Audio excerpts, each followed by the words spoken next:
Good evening. I would like to call to order the Monday, August 21st meeting. Mr. Case? Here. Mr. Hart? Here. Mrs. Casper? Here. Dr. Kennedy? Here. Mr. Martin? Here. Mr. McCray? Here. Mr. Negrini? Here. Mr. Schneider? Here. Mrs. Cocker? Here. 9 present, 0 absent. Please stand for the pledge to the flag. President Cocker, we have no flag. One moment.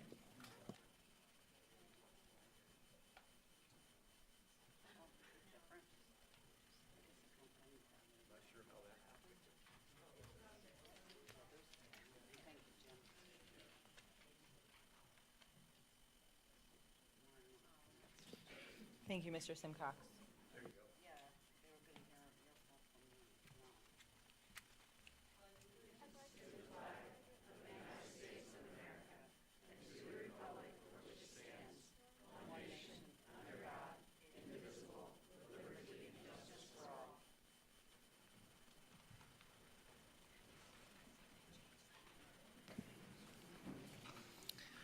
First for this evening, we have communication, so I would like to call up Dr. Dan Weber for the high school.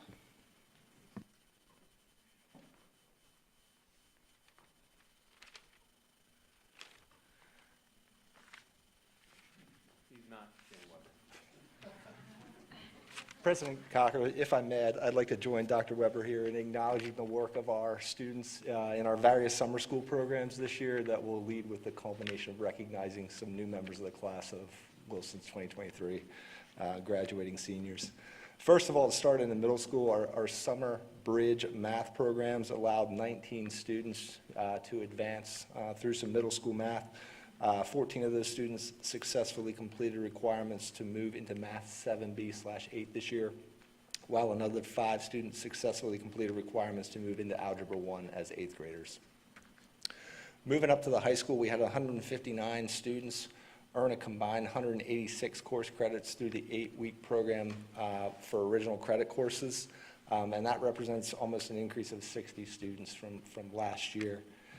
The in-house credit recovery program was also very successful. 52 high school students recovered a total of 66 course credits out of 69 attempted, which represents a 96% success rate. And in the virtual credit recovery program, 23 high school students recovered a total of 22 course credits out of 29 attempted. So again, I'd like to express my thanks to our summer school teachers and their tutors for their efforts to support those students this summer. And thank you to the board again for your continued support of our summer school programs. And lastly, perhaps most importantly, 7 of our high school credit recovery students, through their hard work and commitment this summer, have now earned themselves the distinction of becoming members of Wilson High School's class of 2023.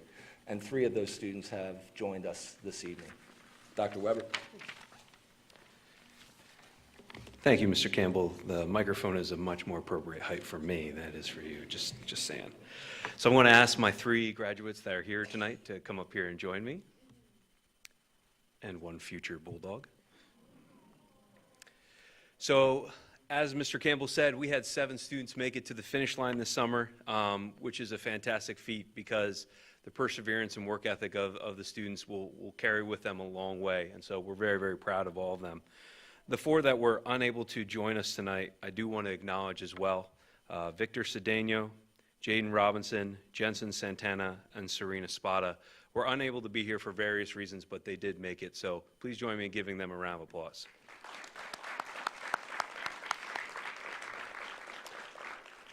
Our 3 that are here, I'd like to present them with their diplomas. We'll start with Caroline Antos.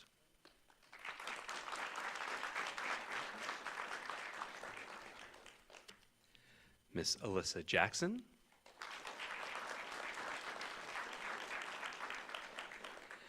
And last but not least, Emily Martinez.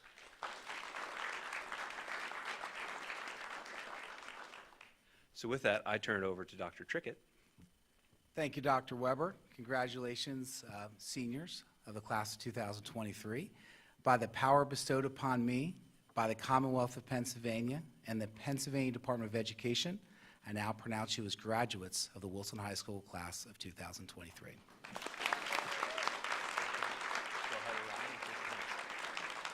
They're going to go around and shake your hands. Families of our recent graduates. At this point, we're going to step outside. Please join us for pictures. We'll do them out on the steps and celebrate your graduates. Congratulations.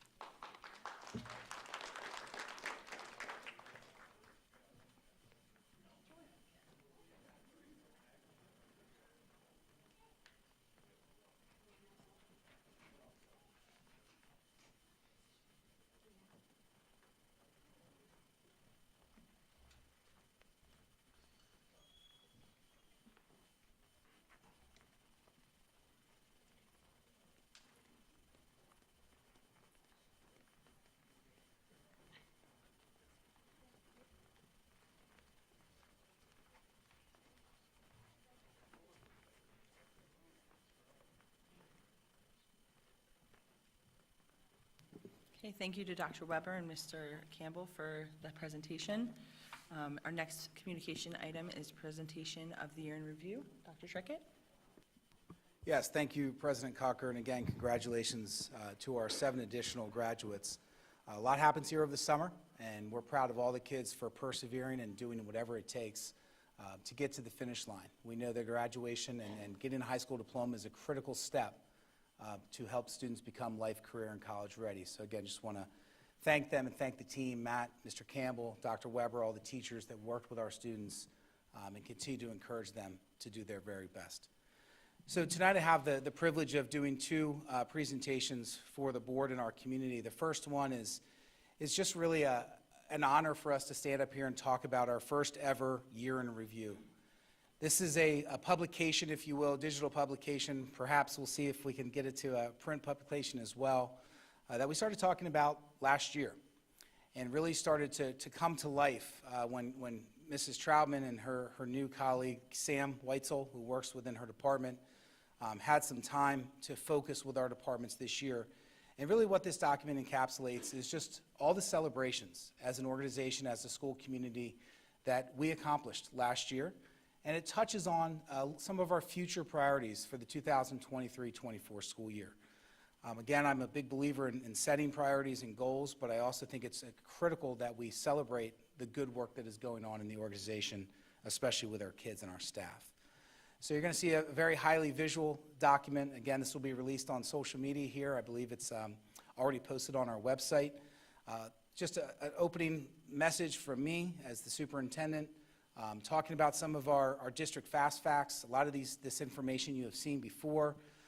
This data mostly is from October 1st of last year. We're looking back, right? We're looking back into the 2022-23 school year. Just trying to articulate or visualize the different students that we serve and the different community members that make up the Wilson School District. Again, a lot of data on here you've seen before. I'm not going to go through it in a large detail other than to focus on the areas in the middle in white. Again, we continue to grow as a school district. We continue to change in the population of kids and families that we serve.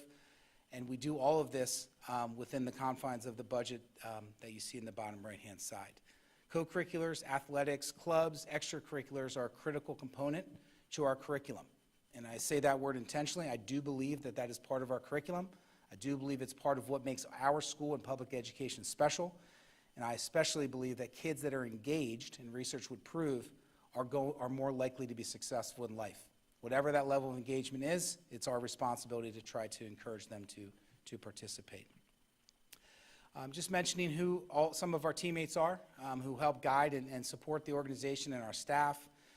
Talking about some of the academic highlights that we have, some of the programs that we offer specifically this year. We're reflecting on different summer learning programs, working through dual enrollment possibilities for kids at our high school level, making sure that we have pathways for kids to earn college credit while they're in high school is one of those college-ready indicators we talk about in our profile of the graduate. Also looking at some early enrollment options that we have as we're expanding our options with Penn State University here locally. Lots of community service happens in this school district. It's really, really hard to represent it on a piece of paper or a digital PDF. Just really proud of our kids here, especially in our community. This community is amazing. And again, it's a reflection of the kids and families who live in it, and just the thousands and thousands of hours and the amount of support that they provide, again, is a profile of the graduate indicator community service, giving of yourself, your time, is your talent, your treasure, whatever it is one of those critical life readiness skills that we're tracking and supporting for our kids. Here's just another representation of our Profile Graduate. Again, we've talked about this. This is one of our goals that we achieved this year of getting this off the ground and presented to our community, and something that we're really proud of, but more importantly, something that is going to drive and guide a lot of the work that we take on here in the next school year. Again, a lot of pictures, celebrating kids, celebrating staff, celebrating our community. All of these students and staff members that you see really are the heartbeat of the Wilson School District. We then go into a lot of our departmental updates. And what we decided to do this year, as you know, back, I believe it was June of last year, or I'm sorry, August, we rolled out our goals, really our priorities, for this school year to provide that focus. Doesn't mean that's all we're doing, but again, it kind of keeps the guardrails on us as we're making recommendations to the board. So this document really just captures all of the work that we did. And it's broken into different departments or divisions. Those divisional leaders are the folks that are always here in the board meetings, the folks who guide a lot of the recommendations that come before the board. And we have it explained in highlights from the 2022-23 school year. And then we also, on the right-hand column, we talk about our priorities. And I'm not going to go through this page by page, department by department. At an upcoming board meeting, likely the next one, I will have a one-pager on our priorities for this school year, and I'll be seeking the board's support on moving forward with those priorities. But essentially, from a high level or from a community perspective, our vision remains the same. The 6 goals that we identified over a year ago remain the same. And we're really just continuing to work through and prioritize where we believe as an organization we need to go next. So all of those pieces are, again, broken out into these different areas. Our directors and their teams pushed them a little bit to celebrate some of their major accomplishments, and they're highlighted inside of this wonderful document.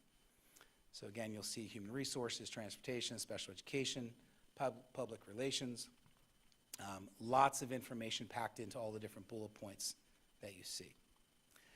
Specifically when we look to the future. So now we're shifting on this page to this coming school year, which kicks off on Wednesday. It's hard to believe, 2 more nights of sleep before our kids come back. Welcomed our staff back today, nearly 900 folks in our auditorium and gymnasium, lots of energy and enthusiasm to welcome our kids back.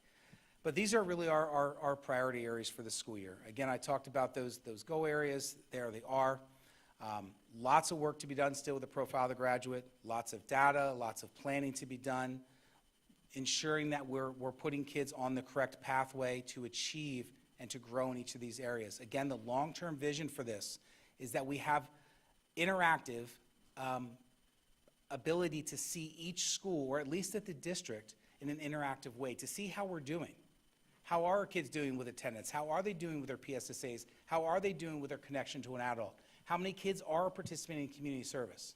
So that really is the goal this year, to identify the best way to do that and looking to partner with some outside supports to make that happen.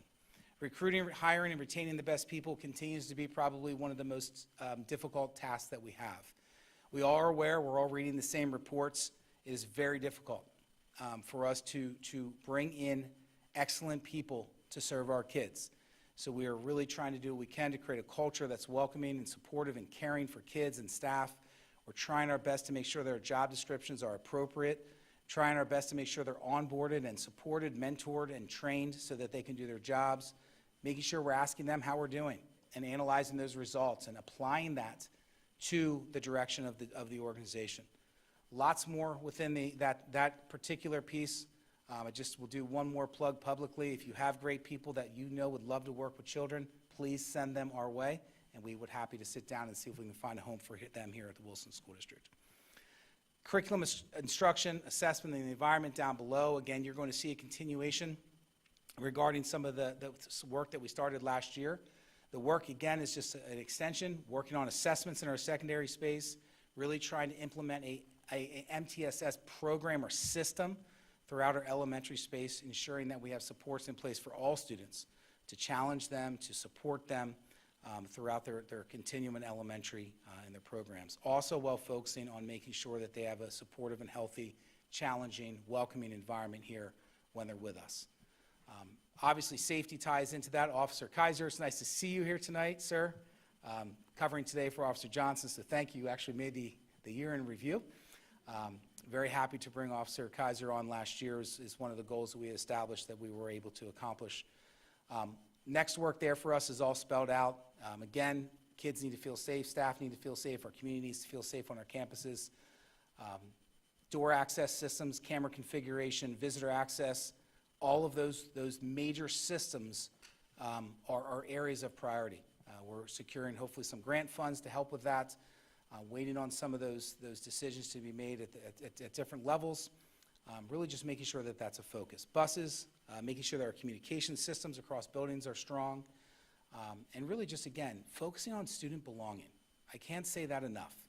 If kids are engaged, if kids love coming to school, if they enjoy being with their teacher, if they enjoy being on the bus, all of those things contribute positively to everyone's safety and well-being. So that is and will remain a focus for the organization and for all of our staff. Fiscal responsibility goes without saying. I think one of the challenges that we're experiencing right now is gearing up for the enrollment expansions. And you're going to see evidence of that in our focus area, making sure that we are prepared, making sure that we're providing timely information to the board so that they can make informed decisions moving forward as we have a lot of decisions before us. And then some other pieces within there. Obviously, the state budget has been passed after our budget, so it's just a continual moving target. And again, I have nothing but the fullest confidence in our finance team and the work that they do.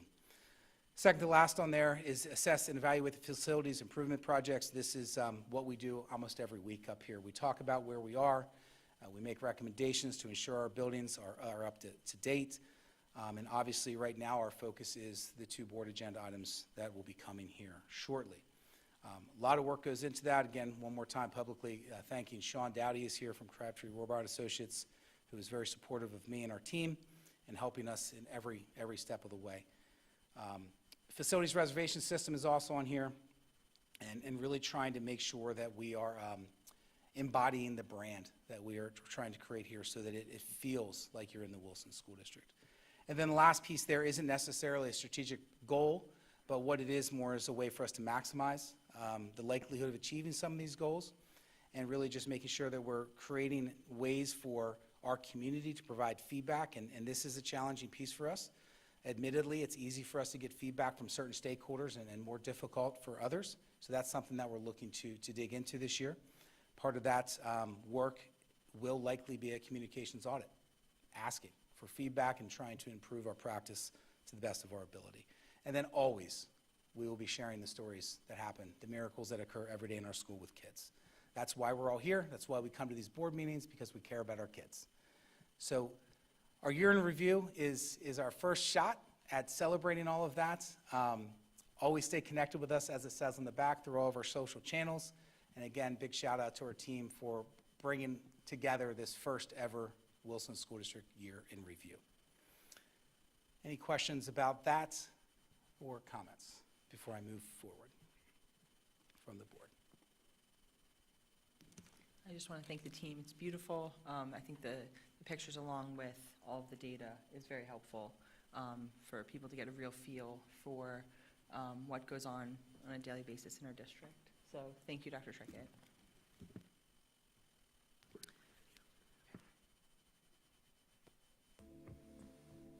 We all love summer vacation. Days at the beach, time at the pool, late nights, and even later mornings. But our school campus in the summer can seem unusually quiet.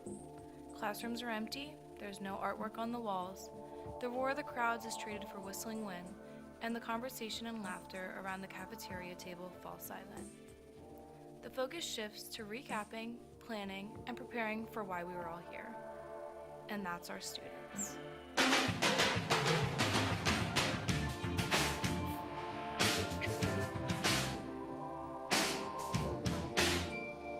I love working at Wilson because the students are amazing. Interacting with the students and putting smiles on their faces. Is definitely the kids that I work with. I love Wilson because there's so many teachers and staff in the school district who genuinely care about me as a person and want me to do the best in my life. It's obvious to see that all the teachers are so invested in their students' learning. I like how the teachers are welcoming and supportive. I like all the teachers in the classroom. I like my teachers. Teachers? Because of the support I have from my teachers and the tutors that are always available throughout the day. Teachers support each other in their efforts to provide the best instruction. Working with other teachers and collaborating with colleagues. The reason I love working at Wilson is what makes Wilson the best, and that's the people that work here. Because the people are amazing. The people. I think everyone supports each other. Where everybody is so friendly. With all my coworkers, they're a great bunch of people. It's definitely the sense of family and how we interact with each other. I love being surrounded by people who are committed to uplifting those around them. Because all the people that I work with. I love the relationships that I create with them. People I work with are amazing.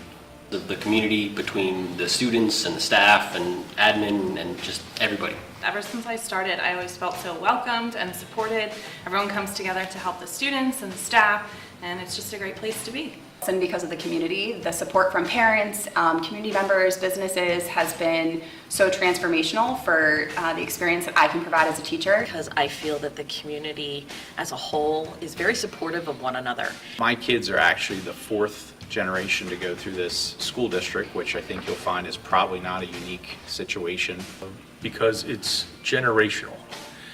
My daughter is a fourth generation, technically really sixth generation in the area. Opportunities for all different kinds of students, so there's just so many clubs, activities, and even like learning opportunities. So many different activities and clubs and classes to choose from, and I think that really separates it from any other school district.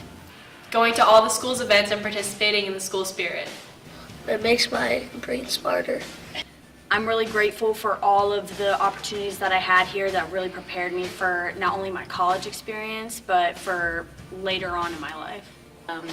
It's just a really special place. There's nothing better than being a Wilson Bulldog.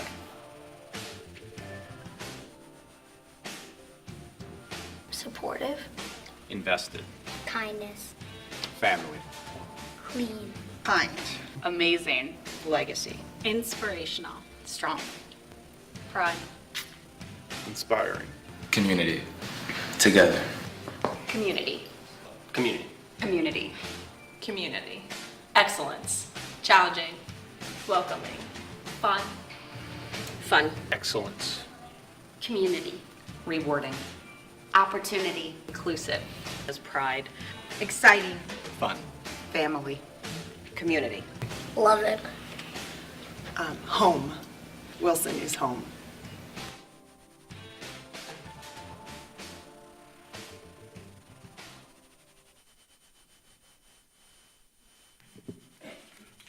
Thank you, Dr. Trickett. I was able to see that this morning with the welcoming session with the teacher, so thankfully I was prepared for it and didn't need my tissue this time. So the next piece is Phase 2 update. All right, communication Phase 2 update.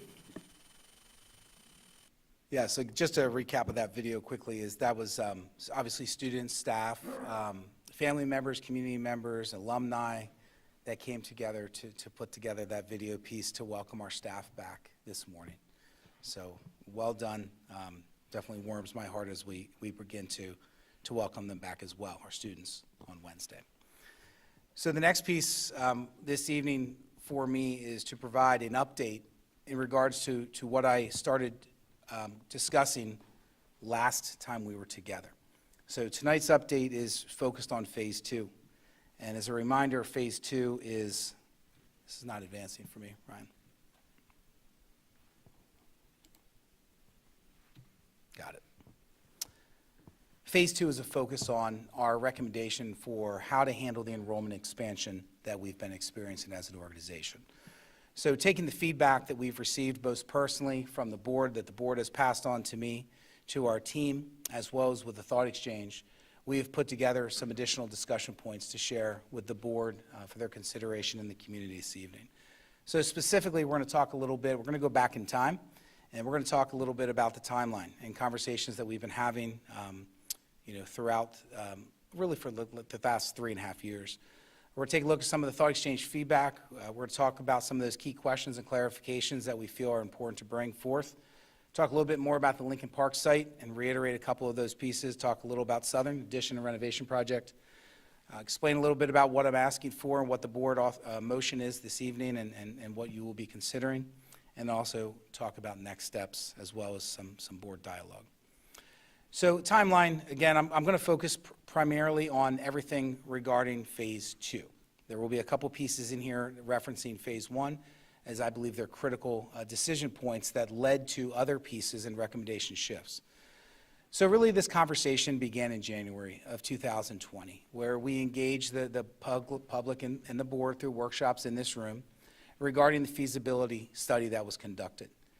And as it related to Phase 1, we were really looking at enrollment. And we were starting to hear some concerns from our staff, from our parents. We were starting to have some programmatic challenges and really started to develop a list of priorities. And we set out on this journey to determine what is it that we should be recommending to the board and to the community for consideration. So we developed focus groups. We went into every single building. We engaged all of our staff members through presentations and feedback loops.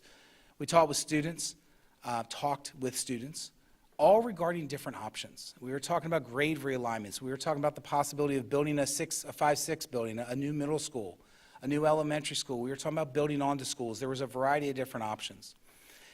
Then in March, spring of that year, we launched our first thought exchange regarding Phase 2.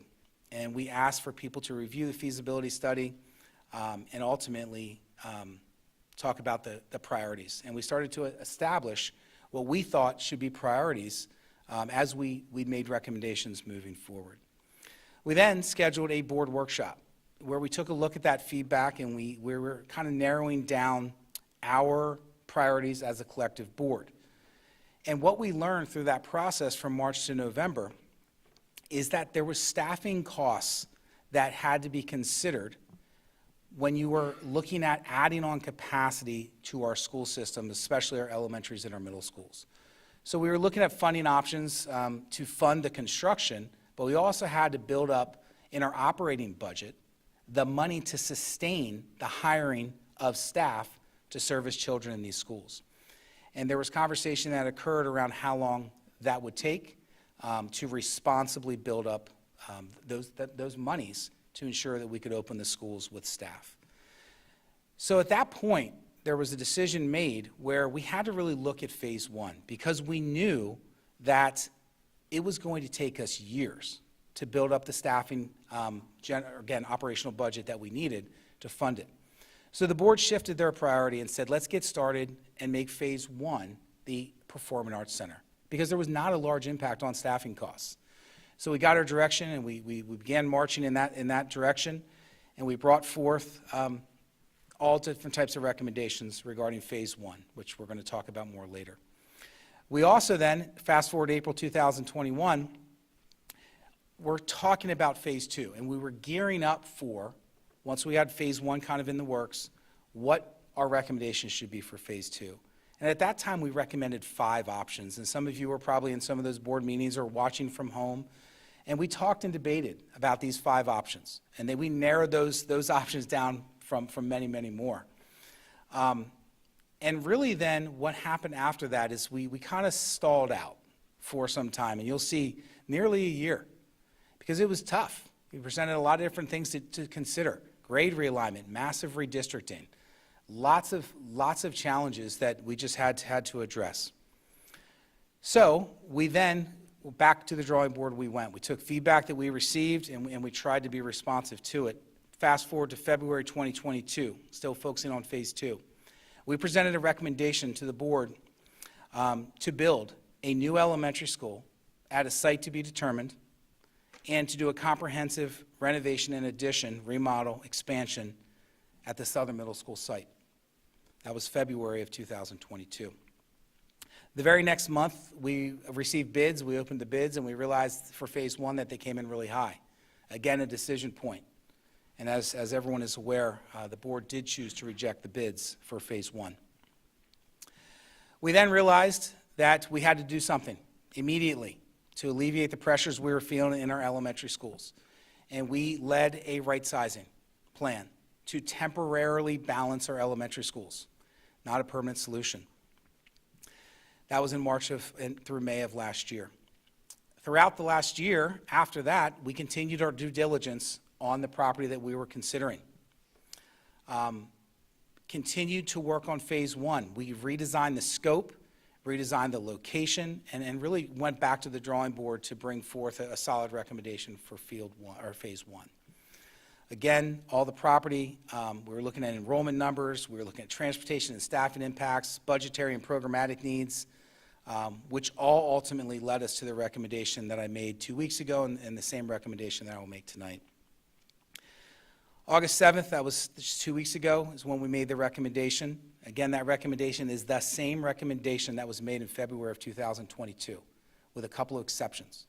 The location of the site and the size of the school. Those are the current two variances compared to what was presented in February of 2022.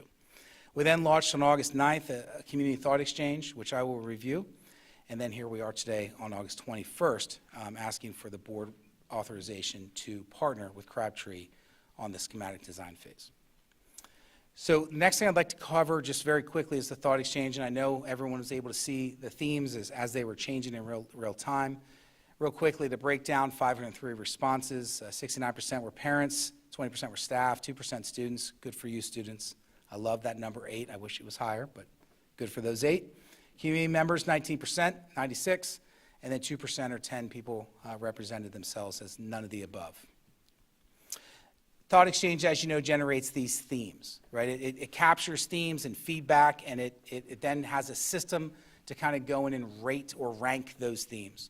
So the top themes as reported by Thought Exchange, top things that were discussed, was elementary expansion, followed by the middle school upgrade. Definitely some conversation, not only with Thought Exchange, but also face-to-face regarding redistricting. Conversations making sure that the district is prepared to ensure that we are ready. These are people's children, and this is their number one priority, and want to make sure that we're handling redistricting with care. Financial questions, obviously, understandably so, when we're recommending a borrowing and spending money to build facilities and to acquire staff. General theme around support, general theme around staffing concerns, and then some questions. And those are in order based on the total number of thoughts captured. So there's some key thoughts is the way we chose to represent this. The full report is posted to the website, the district website for your review. Again, it's comprehensive, so we just took the key thoughts from them. So one of those is, why didn't phase 2 come before phase 1? The next one is there open relationship with township supervisors about what is being developed in our district? Does the township consider school impact? Next is an elementary school building would greatly help us address the changing needs we are seeing in schools today. The addition of an elementary school is long overdue, and these are important and long overdue construction projects. And again, you can see the ranking, and how the stars all work. Again, I'm not going to go into in depth. There's all different types of feedback on all different areas. Again, go to the website for a comprehensive report. But here's a general summary provided by Thought Exchange. The community recognizes the urgent need for these projects due to the overcrowding and inequity issues in the district. Some community members question the prioritization of phase 1, the auditorium remodel, over phase 2, which directly addresses overcrowding. Concerns have been raised about the potential tax burden on the community and the need to explore alternative funding sources such as grants and federal funding. The community is divided on whether the proposed projects are sufficient or if more extensive plans should be considered, such as building a larger elementary school or a new middle school. Some community members suggest exploring alternative solutions, such as reconfiguring grade levels in existing buildings or expanding on existing campuses. The community is concerned about the impact of construction on students and staff, including potential disruptions to learning and the need for adequate space during construction. Questions have been raised about the district's ability to retain and acquire staff, given current shortages in teachers, drivers, and support staff. This is what our community has on their mind, and I think it's a very accurate reflection of the thoughts that we all read on the exchange. It's not to provide a perspective on what those thoughts are, but just the nature of what people in our community are thinking about as taxpayers, as parents, as students, as employees. One of the things that we also asked was a specific question. The tool gives us a lot of ability to get thoughts, but also to drill down. And we asked this question. Overall, I think the district's Phase 2 expansion plan recommendation is positive for students, staff, and the community. Starting with strongly disagree or disagree, about 15% selected one of those two categories. 12% was kind of in the middle. They're not sure yet. Maybe they need more information. Maybe they don't have a perspective at this given time. 73% said that they either agree or strongly agree. So throughout the next piece here and in our conversations, we're going to try to address some of these thoughts to the best of our ability to, again, answer any lingering questions that you may have. Specifically, I'm going to talk about enrollment numbers. I'm going to talk a little bit about capacity. I'm going to talk about the budget again one more time, revisit the State Hill Road site, and also address adding on to our current schools. So for a long time, I've been presenting slides like this, looking at our enrollments. And last time I presented to you, I had a 10-year look. I had 4 years in the past, and I had 6 years in the future. Some of the conversations I've had with taxpayers and community members are, Chris, help me understand why we're recommending this project if we're only recommending or only projected to get an additional 100, 200, 300 additional students. It's a great question. I think it's a very fair question. So that slide that I presented, again, took you back to 2019. So this slide represents where we were the last time we had a construction project in the school district, when we added on to our elementary schools. It shows a more clear picture over this timeline of the growth of the organization. This particular slide, which I'm presenting to you right now, is the entire district, going back to 5,866 students the day that those classrooms were opened. Projected out based on the PDE model to be at 6,770. That's almost 1,000 or 900 additional students. If we do nothing, I suggest that we will have 900 more students, and we have not added a single classroom during that time. I'm hopeful that you see that the growth that we've had is steady. Obviously, there are some drops there that we have, 2016 and 2018. But I will tell you that as of today, we have more students than we were projected to have in the enrollment study for the school year. As of today, before school starts, we have more students enrolled in the Wilson School District than we're projected to have in the school year. The kids are here. The need is real, and I hope this slide articulates the growth that we've seen and experienced in our community. I also talked a little bit about actual versus educational capacity, and I think I was not as clear as I could have been, perhaps at different times that I've spoke on this topic. So actual capacity is the capacity of the room. It's the capacity of this room or the gymnasium or the auditorium if every single seat was full. That's what the actual capacity means. Every space, every classroom, the gym, the music room, every space, every chair is full all the time. No school can operate that way. We cannot run a system effectively where every single seat is full every single day. That's assuming in many models of having 25 kids in every elementary classroom. Again, that's not the educational standard of excellence we have here in the Wilson School District. So we use the educational capacity. Sometimes I interchange that with functional capacity. It's really what we believe and what our folks are telling us is the right number to use. And we're going to look at a percentage of our total capacity so that we don't impact our program. So again, a way for me to explain this is if you're a teacher and you are going to take your kids to a special, actual capacity would mean that other kids would come in the minute those kids leave and fill those seats and be taught in that environment for 40 minutes while the other students are at music or at art or at discovery or in physical education. That's just not the model that we have. It's not a model that's a standard model across any academic program that I've seen. So again, we go this 85, 90% would be a high number. Again, I would argue at those numbers, if we're at 25 students per class, we would, our program would be affected. Our schedules would be impacted, and we would not be able to deliver the program that our community deserves. So we try to go with the 85% as a target. Again, we are a growing school district. Planning for 85% would be irresponsible, and it's my recommendation that we don't plan for 85%, that we actually plan for a lower target to give us growth to move into classrooms as our school system continues to grow. So for example, the elementary school that we're proposing, Again, a reminder, we're proposing 3 sections per grade. Through the next process, we're going to do everything in our power to work with our team of architects and engineers and municipality to see if we can get 4. The actual capacity is currently listed around 450 students. The educational capacity would be 392, and that would make average class sizes of 22, kindergarten through grade 5. Again, if we open with 392, there's not any capacity left. That means we're full from an educational standpoint.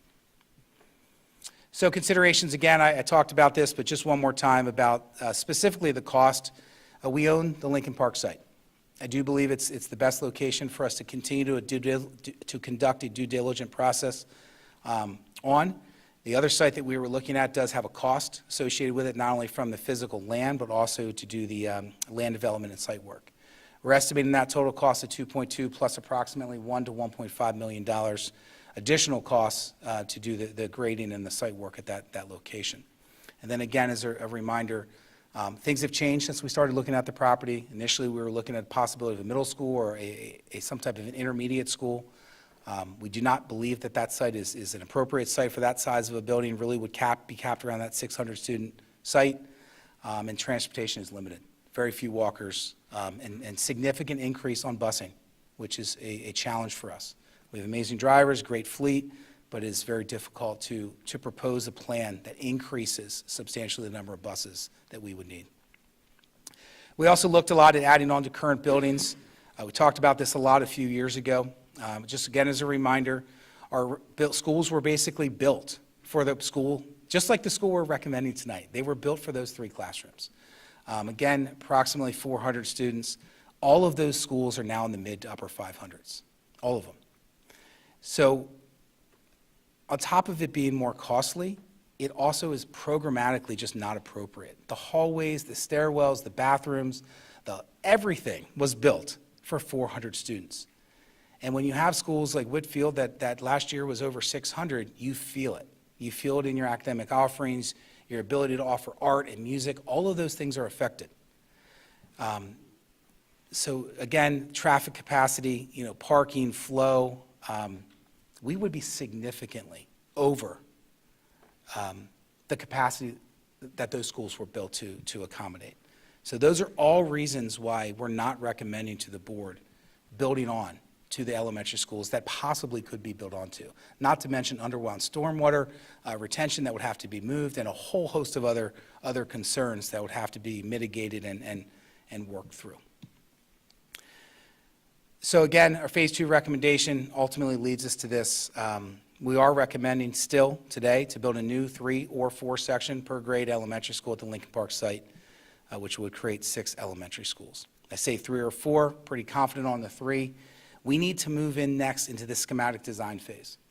And that schematic design phase basically authorizes our team to work with our architects, again, and engineers, authorizes Mr. Simcox to work with the municipalities to really get into the work that's required to be able to give you a sound recommendation on exactly what can be built. That cost of this process from now till roughly January would be roughly $350,000. That would be inclusive of architect fees, engineering fees, and other fees associated with analyzing the site, and again, coming back to the board, likely in January, with a recommendation to move forward with the next phase if this phase yields the results that we're hoping it yields. So again, this is just a real simple, high-level proof of concept of what the site could look like. I've already talked to Sean. It will likely look very different than this as we get into the work that needs to be done. And again, we're presenting this in a range, an estimated budgetary range of $29 to $35 million, just because there are so many things that we just simply don't know until we engage in the next process. We also are sticking with our recommendation for Southern Middle School, which is to do the comprehensive renovations and expansions.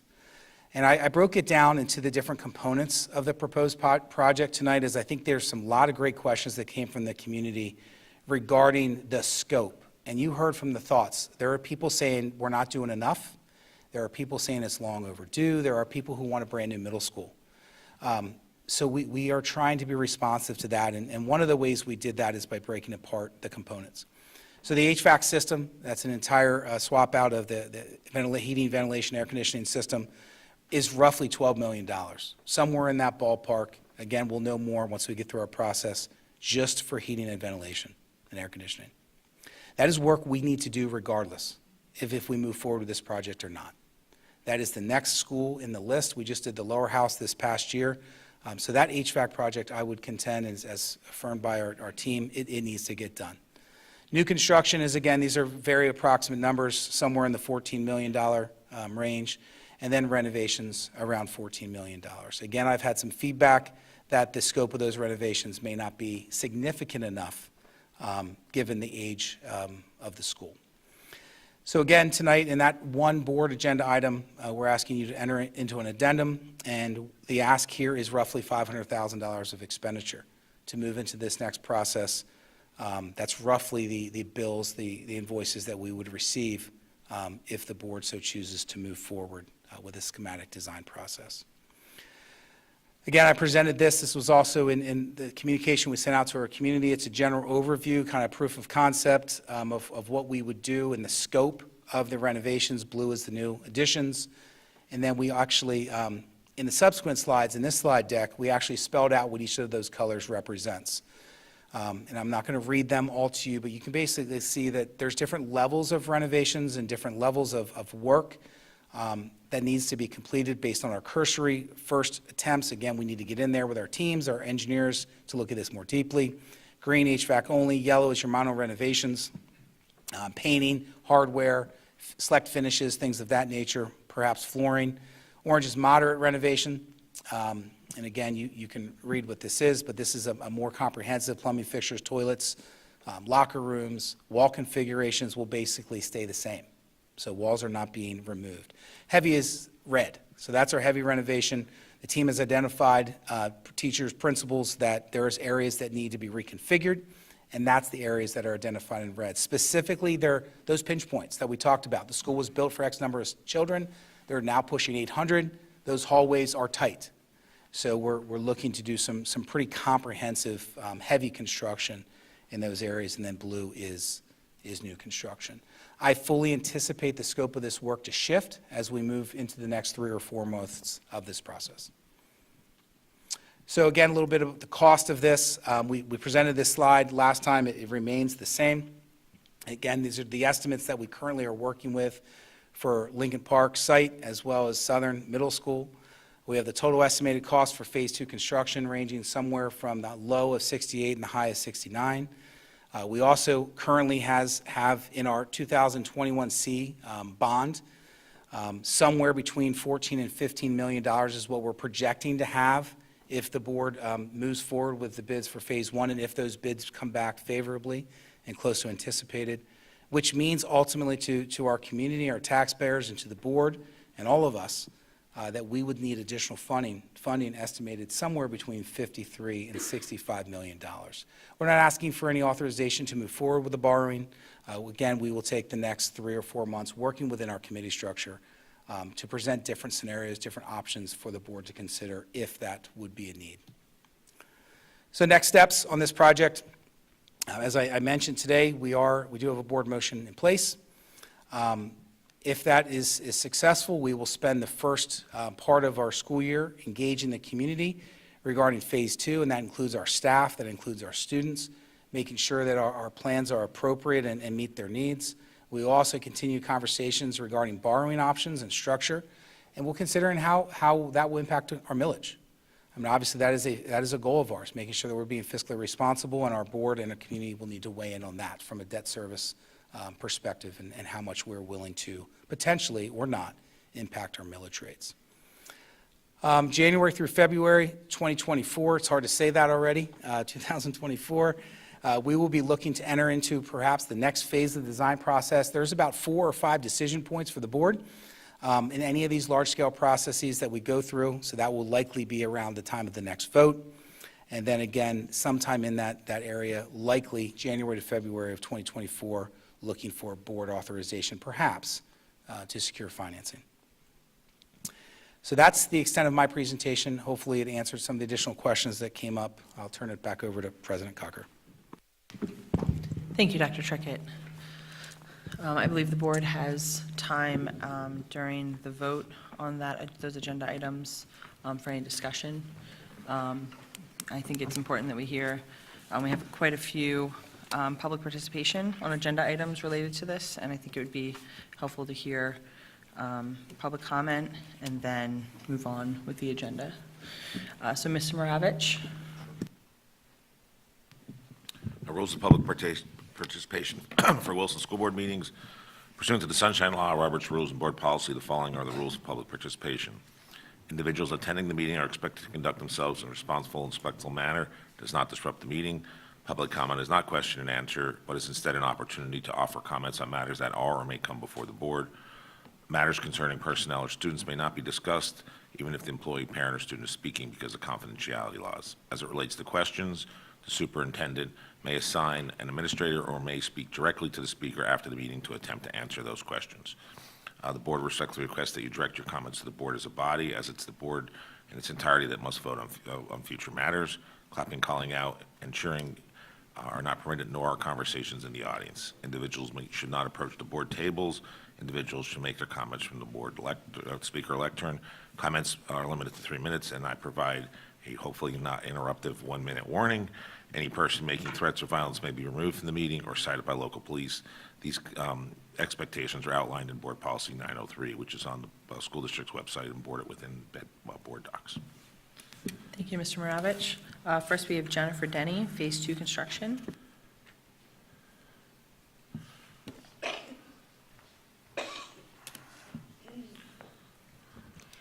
Good evening. First, I just want to say that video was really incredible. I'm assuming that was Mrs. Troutman's work, and it was just a great way to start off the meeting, so thank you.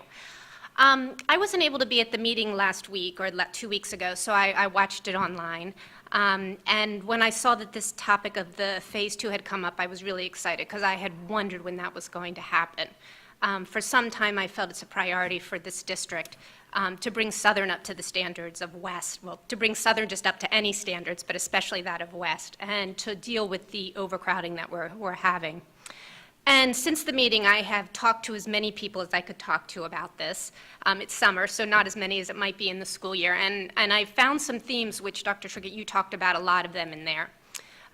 One of the overwhelming themes is that people seem to be incredibly shocked by this.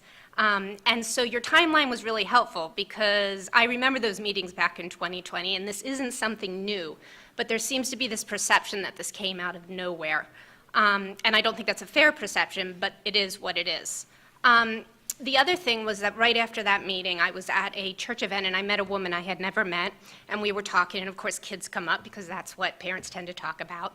And she said her daughter was going into 5th grade at Spring Ridge. And I said, oh, she must be so excited. Is she looking forward to going to middle school?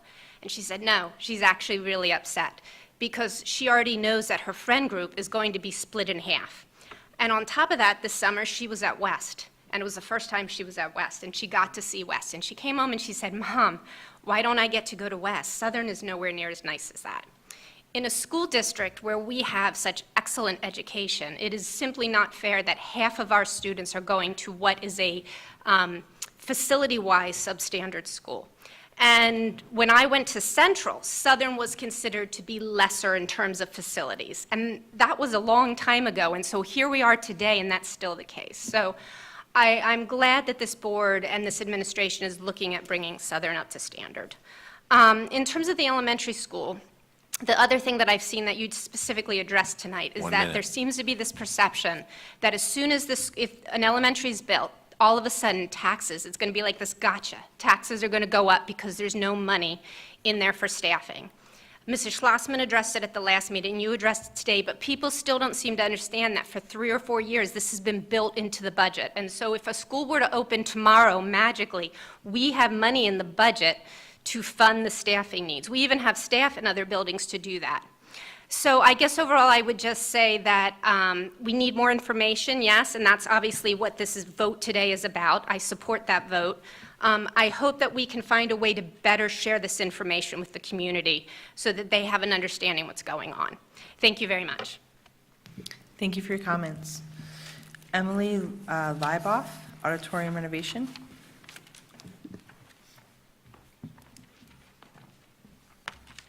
Good evening. My name is Emily Lieboff, and I am a junior here at Wilson High School.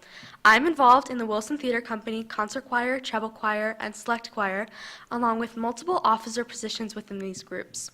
You may recall that I previously spoke at multiple board meetings over the past 2 years, stating that it was time to make the renovations to the auditorium and music area a priority. Tonight, I urge you to go forward with the renovation plan because it is time to take action and ensure that this beneficial plan for future performing arts students begins now. The Wilson Theater Company provides a space where students have a sense of belonging and can pursue their interests and express themselves, all while creating a bond with classmates of all grade levels. It is time to upgrade the auditorium so that there is an up-to-date space where creativity and imagination can flourish. The auditorium is not just used by the students. The auditorium is the venue for a multitude of events, such as elementary school concerts, band, choir, and orchestra concerts, theater productions, and award ceremonies. These events are attended by a countless number of Wilson community members and family and friends who reside in other school districts. Is the current state of our auditorium really what we want to present as a reflection of our school? It is time to upgrade the auditorium. The choir and band rooms are severely outdated and separated from the rest of the school's classrooms. The orchestra does not even have its own room to practice. Hundreds of students are involved in Wilson's stellar music program. It is time to approve the renovation plan so that Wilson's music education can have the up-to-date space it deserves. Beyond just what the performing arts can teach everyone about expressing ourselves, communication, working with others, problem solving, and so much more, it has made such an impact on so many people's lives. Being involved in theater has changed my life in so many ways. The Wilson Theater Company has become a second home to me and for countless others to pursue our passions and create a family. I am so grateful for the bond that we have created under the guidance of Ms. Lennon and the joy that we bring to each other and the Wilson community. Wilson School Board members, I respectfully urge you to approve the renovation plans tonight because it is time to take action and ensure this beneficial plan for future performing arts students begins now. Thank you. Thank you for your comments. Amanda Smith, new auditorium.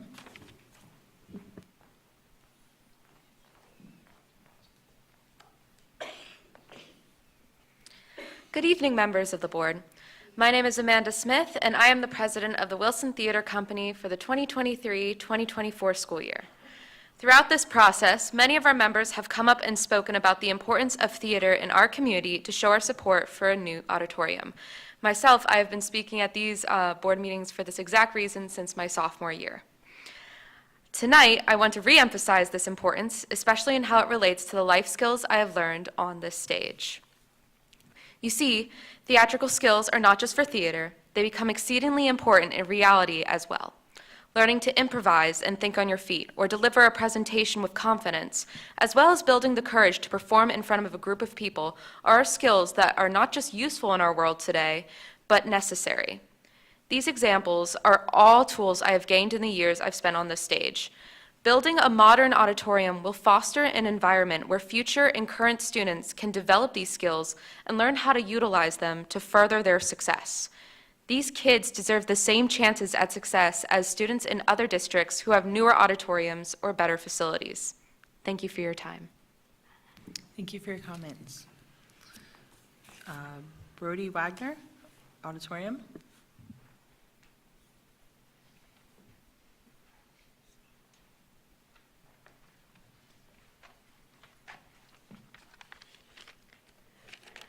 Standing on the old black painted floor with layers of dust flying around me, looking out to see an auditorium seats all falling apart, but remembering all the friends and family that have come out to watch me perform. While others would call this a piece of junk, I would call it home. That was the first couple of sentences of my college essay I just submitted to 3 schools to major in theater education. Hello, my name is Brooke Wagner. I'm a senior and the vice president as well as the ITS president of the Wilson Theater Company this year. I first performed on that stage when I was in 3rd grade, but will now be performing on that stage my final senior performance. Every year, I would look forward to those 2 weeks of theater camp in the summertime when I would get to participate in it. While I had the opportunity to perform on the same stage then and now, it feels very nostalgic. The years, while full of wonderful memories, have created an unsafe, unattractive, and broken environment. Backstage, the curtains are not nailed to the floor because they are so worn. The seats in the audience are falling apart, from the fabric to them to the actual make of the seats. The toilets and sinks in the backstage dressing rooms and bathrooms are regularly broken. One of the dressing room locks doesn't even work. If you close the door all the way, you will get locked inside. There are more, but I'm sure you get the picture. As a senior, I would not benefit from this remodeling, so you're all probably wondering why I'm so passionate about it. Well, it's because of the people. A senior who I looked up to last year, now graduated, wrote something backstage that I feel applies to theater more than anything. We're more than a family, you realize. As a family member, I want to look out for my younger members.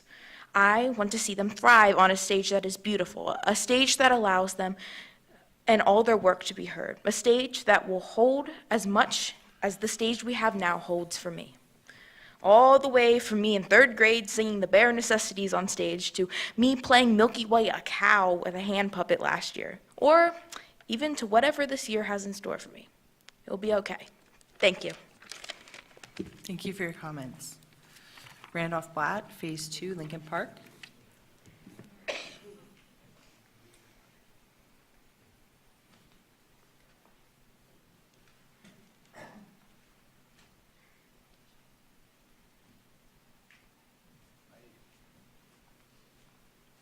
I knew it was going to happen.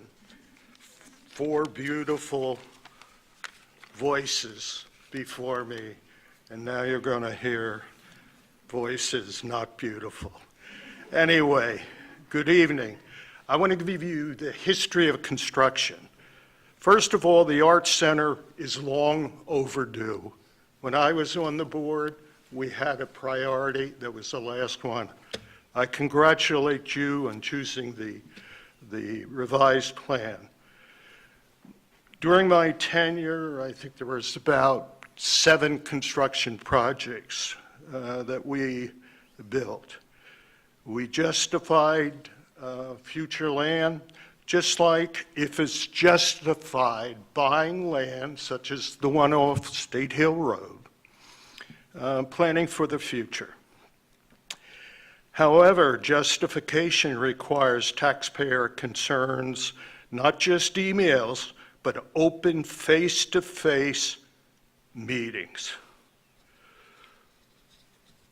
Look, we all need security, technology, HVAC, dollars spent if justified. However, test scores improvement in a high bar of achievement for all Wilson students is more important. Now the main subject, Lincoln Park. Lincoln Park was the only school that could not meet our standards at the time without major renovation and financing. We closed neighborhood schools. It broke the hearts of the school board members to do that. However, progress. At that time, the advent of computers in schools took place, and therefore we needed, can you believe this, a computer room. We sold Sinking Spring, Laurel, Heidelberg, and Berkshire Heights are now in use. However, Lincoln Park is gone. We had a common design with expansion capability for Shiloh and Spring Ridge. And your new standard, as stated by the First Lady, is Wilson West. You will not meet that standard putting a school in Lincoln Park. You will not do it. Narrow streets, and you stated you need more buses. 3 classrooms, not 4. Limited land, and here's the kicker. Environmental issue on that land. Another reason why we didn't build it. I suggest you consider an environmental study before you do anything.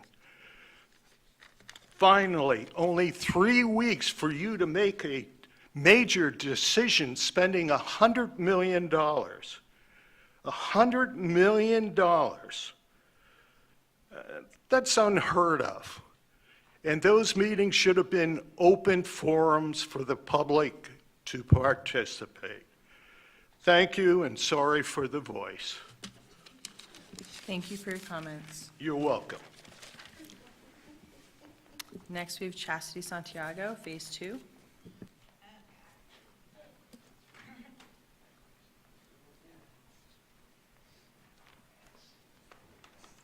Sorry, having issues with my technology today. So, all right. So at the end of the day, an organization is just a collection of decisions. Decisions with reliable data driving the decision-making process, and not the loudest voice in the room. As a Six Sigma Black Belt, it's my job to ensure the right information is collected and used to the best advantage and minimize variations, make better choices, and improve outcomes, which is why I'm here tonight. Dr. Triggett, you did address some of my concerns, so I'm going to take some of these out. But, slide number 2, prioritize the health and safety and welfare of students, faculty, staff, and community. Based on what Mr. Blatt said, Lincoln Park doesn't sound like it does that. And also, have we rectified all of the high school safety concerns that were referenced in the 2020 feasibility study? They weren't listed, so I couldn't check. Elementary projections, slide number 6. Every year, the projections match, they mirror, or they're lower than the PDE projections, our insight projections. But in 2028, all of a sudden, our insight projections are through the roof. What's driving that variance if it was in line every other year? Residential construction. New home construction was brought up as a key driver during the last board meeting. However, according to the National Center for Education Statistics, the total number of households in our district with one or more people in this household under the age of 18 has decreased 2.72% over the past 4 years. Obviously, that's something we need to consider. Functional capacity. This, is a shocker. This model has us operating at an 82% functional capacity based on a 350 and 500 enrollment. That is much, much lower than what was proposed to this community based on that feasibility study of 90%. It's listed as 90% for elementary levels and 85% for secondary levels in that study. There's a lot of other concerns here with regards to Southern as well. I agree. Southern, I went to Southern. I'm actually proud to go to Southern, didn't want to go to Central, didn't like the pool smell, so took a little rivalry there. But, Southern is right now at a 68% capacity. Why can't we use some of that capacity? Is there opportunity to do that? I don't know. It's a solution. It's something to discuss. District core values, our core values are, we're saying that we want a classroom of 600, but yet we have buildings at 625. So that kind of has some questions around it. And just when we talk about utilization, I want to talk about what it means to have a utilization. If we're at a 96% utilization based on that 2,911 capacity or projection of our 3,025 seats we currently have without Lincoln Park, we still have 114 seats left available. There's options here, guys. We could talk about, but why are we taking on pre-K? Why are we taking on pre-K if we have people in closets and other spaces as mentioned in the deck? I don't understand that. Why are we not looking at repurposing seats? Why are we not looking at, adding staff? Compounds the issue. So, you'll hear more from me later. Thank you for your comments. Next, we have Tony DiGirolamo, Phase 2.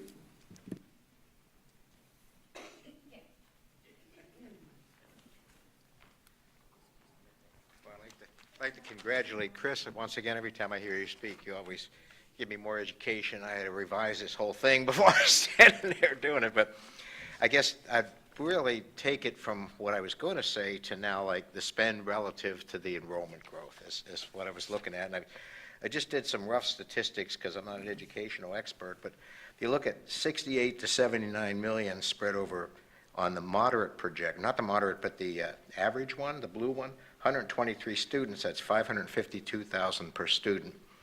And if you go for the Pennsylvania Department of Education, the PDE one, 270 more students over the 5 years.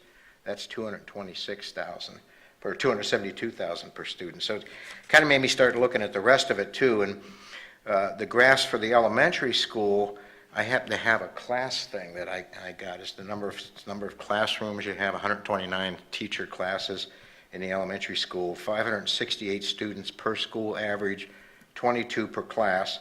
Highest enrollment projection was only for 71 in the elementary school, which seems a little low relative to the rest of it, but even so, that's 14 more students per school spread over 3 grades. And the number of classes there is 1 more student per class, so that'd be like 23. So it seems like 29 to 35 million to go to a whole new school seems like a lot, and it might be another way to achieve that.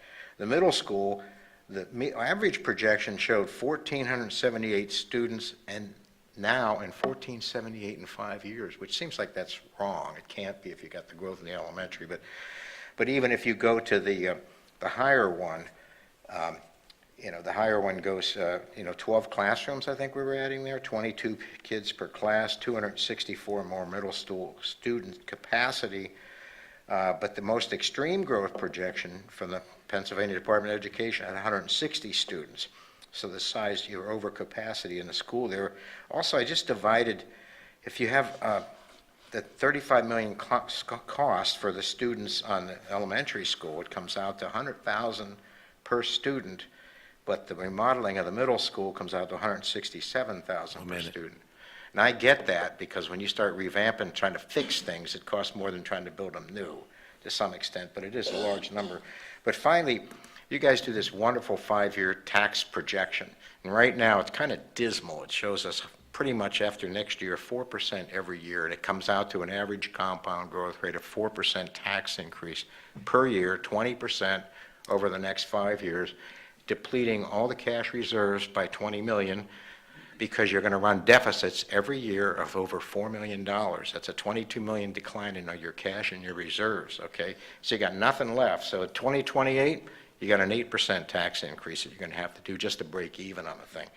Plus, if you're not careful and you spend all this money, what are you going to do to upgrade those other schools? You got 5 other elementary schools other than the Green Valley that need upgraded. So I think you got to consider that. And also, that budget that she's got out there has $3.5 million for staffing, but what about utilities and facilities and HVAC and all the other stuff that goes with it? So, Thank you for your comments. Val Delp, Phase 2.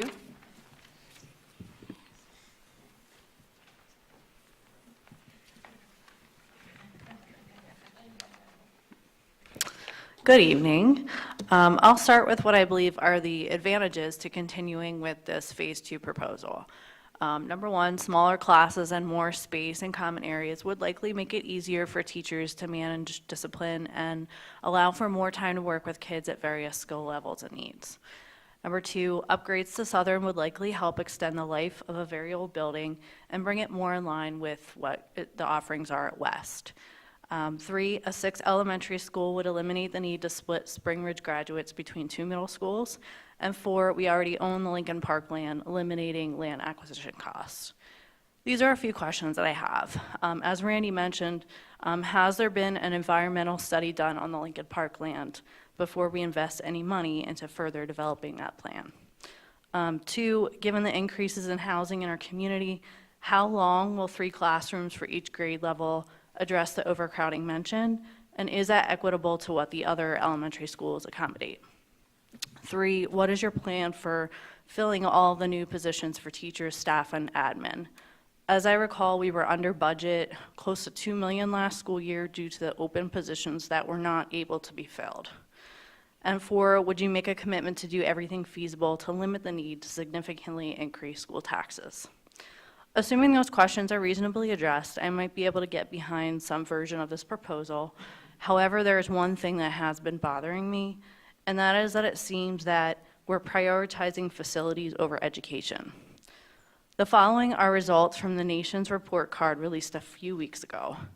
The National Center for Education Statistics administered the NAEP long-term trend reading and mathematics assessments to 13-year-old students from October to December of the 2022-23 school year.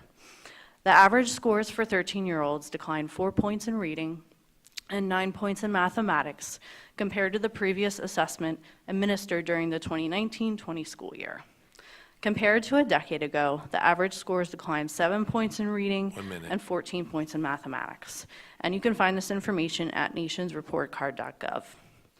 The data shows this decline is across all percentiles, all races, and both genders. In PA and mathematics, we had the largest percentage of 8th grade students score below basic skills since 1992, and only 27% at or above proficient. In reading, we also had the largest percent of 8th grade students below basic since the test was first administered in 2002, and only 31% at or above proficient. To me, this data is alarming. Why aren't we focused on this? Why aren't we asking questions about how our district rises above this trend? Why aren't we evaluating the curriculum we are using? Why aren't we investigating what the root causes of these declines are? If these discussions aren't being had, what are we even doing here? Thank you. Thank you for your comments. Tammy Keener, Phase 2. Good evening. I don't really have anything prepared, but the whole thing was started in 2020. 2019, probably you were kicking it around a little bit. 2020, we had one of our best economical times of our country. We had a prospering country. We are now on the biggest downfall we have faced in this country in decades. If we continue down this spending spree that we're doing, our children won't have a school because they'll close us down. Our school at Southern is failing. They're not even up to state levels of education. They're failing. They're the same curriculum as West. Why is that? Why do we have such a failing school? And if it's failing, why do we even want to improve on it? Why does the taxpayer feel that it's necessary to improve on something if we're not giving a quality education? That's my biggest fault with all of this. We're not thinking of our children and our future. Thank you for your comments. That's the end of public participation on agenda items. The board met in executive session prior to tonight's meeting to discuss personnel issues, alignments. Looking for approval of the minutes from the school board meeting held on August 7th, 2023. So moved. Mr. Martin, thank you. Do we have a second? Sorry, Schneider, second. Mr. Schneider, thank you. Any discussion? Okay, all in favor? Aye. Aye. Opposed? Motion carries. Treasurer's report, Mr. McCray.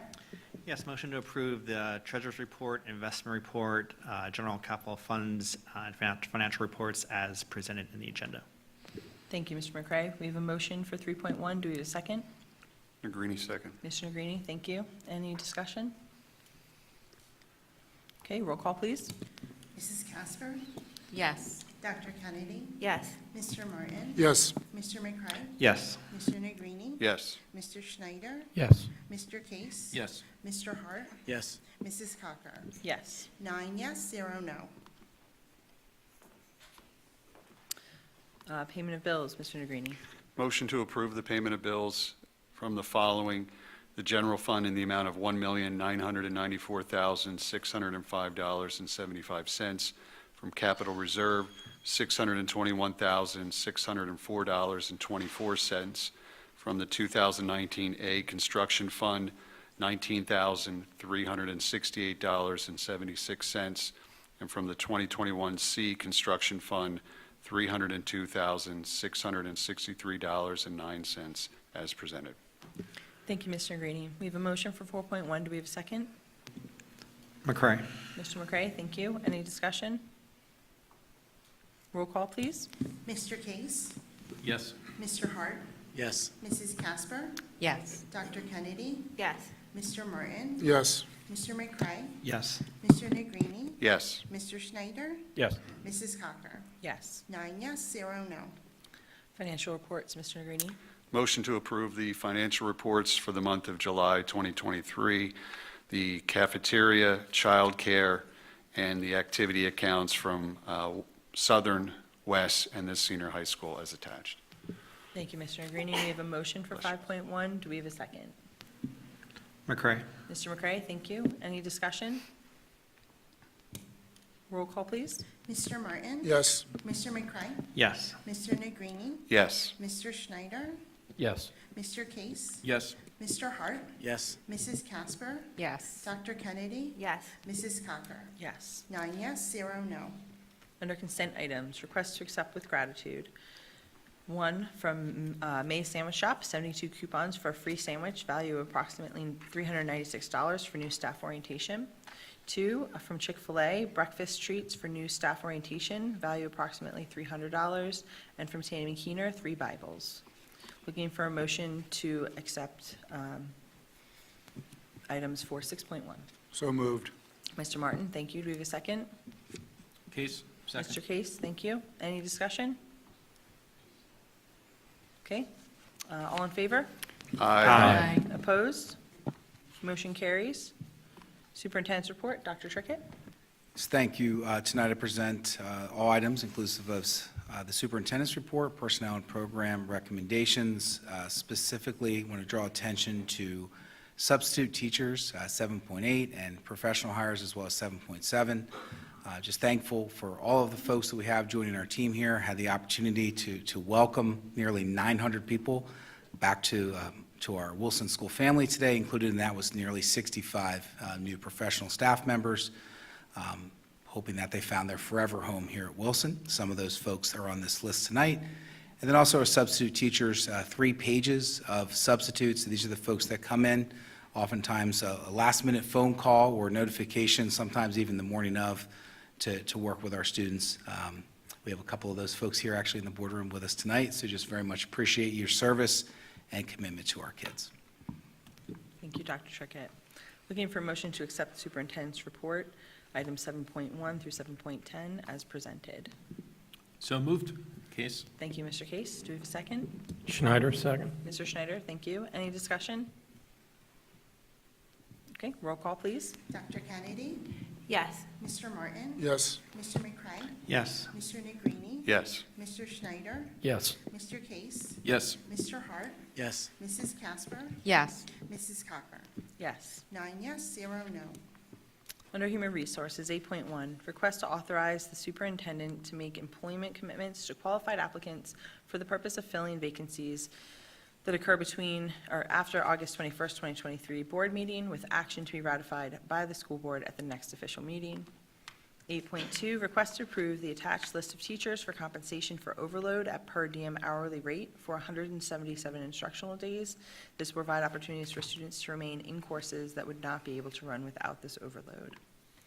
Looking for a motion to approve Human Resources items 8.1 and 8.2. Hart, so moved. Mr. Hart, thank you. Do we have a second? Casper. Mrs. Casper, thank you. Any discussion? Mr. Martin? On 8.2, I'm sorry, 8.2, is this working? Okay, doesn't sound, I don't hear the echo, I'm sorry. On 8.2, I know that there's an attachment, and everybody's read that attachment, but I think the public should try to hear a better version of what we're trying to accomplish. Sure, maybe like just a description as to why, Yeah. what overload means, basically. Dr. Strickett? Sure, absolutely. So every year, as part of our collective bargaining agreement, we have the ability to contract with teachers to teach above and beyond their contractual requirements. So what that looks like oftentimes is based on student need and student interest. We look at our schedules, we look at the number of students who have signed up for certain courses, and we do our best to personalize the schedule for kids. So many of the staff members get on this list because they're willing to teach and forego any planning throughout the day. So in a high school environment, what that looks like is they teach 7 periods. They have a 30-minute lunch, and all the rest of the time they are teaching. They're left to do their grading, any feedback to families outside of the school day. This could occur in an engineering course. For example, what you're seeing here is we do have some engineering courses that are highly enrolled this year, higher than last. So our option, quite frankly, is to either run the course or cut it.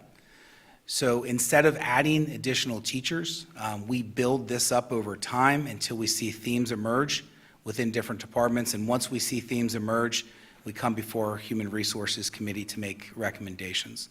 So the list tonight is inclusive of those folks. Also have some department leaders. It's a teacher leadership role.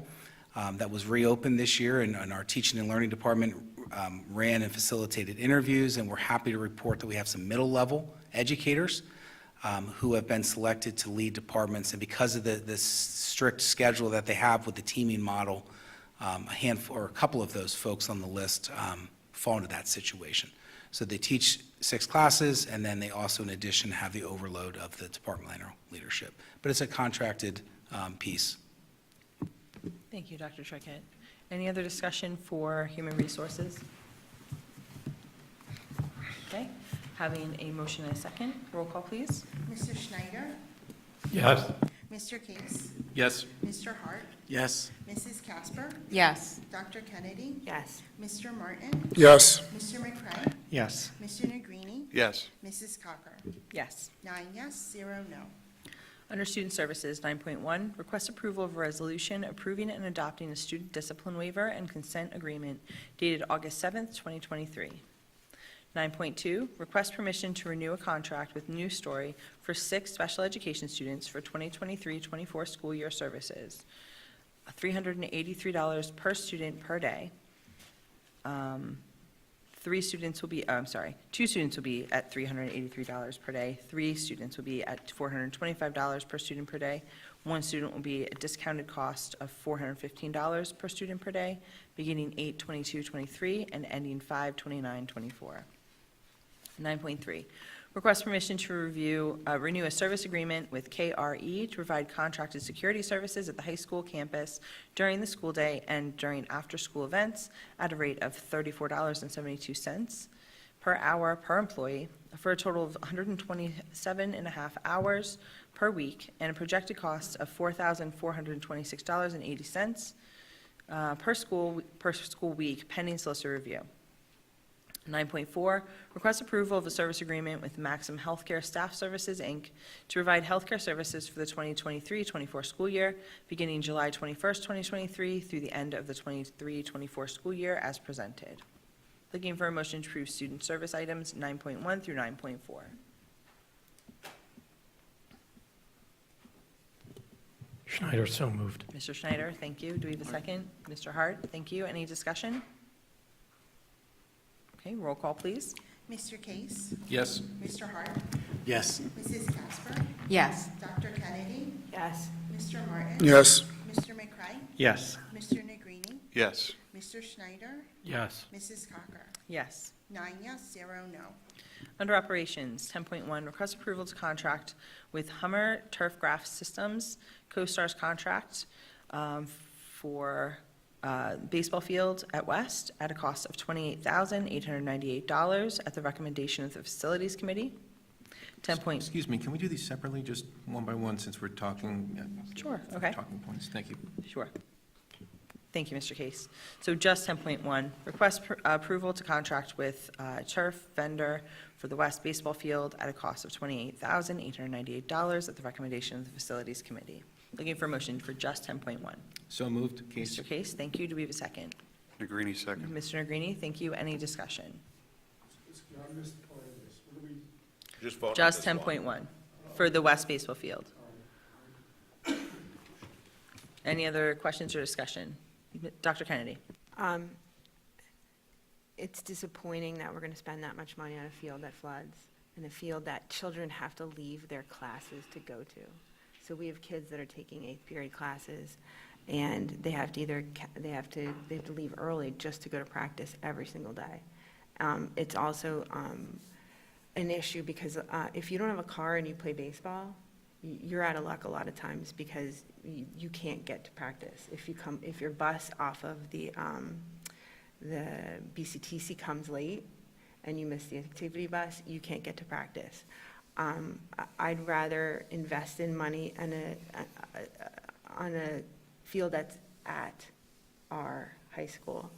I have the opportunity to travel to lots of different baseball fields, and while our field looks fine, it's not functional for our students. It's not what's best for their academics to leave school early, and it wasn't built in the correct spot, facing the sun the right way, the best drainage spot. It's kind of like putting lipstick on a pig. And just to clarify, for this field specifically, it is at the West facility, which has flooding, is on a floodplain, flooding issues. But this is to kind of level and fill in for the time being. But that is definitely something that we have looked into in moving the high school team back to the high school campus on the baseball field that currently sits behind Whitfield. So I know that that is something that we have in the plans, just not necessarily phase 1 or phase 2. Dr. Trickett, anything to add? Sure. Just on this particular agenda item is routine maintenance to ensure that the field is playable and safe. It's been reviewed by our team, Mr. Simcox, Mr. Kaufman, and our coach. Something that we would probably do on our fields every, what do you think, Mr. Simcox, every 5, 6, 7 years? So 5 to 7 years, it's kind of that routine maintenance. Just to Dr. Kennedy's point, though, it's not lost on me that, you know, sending our kids over to West has challenges.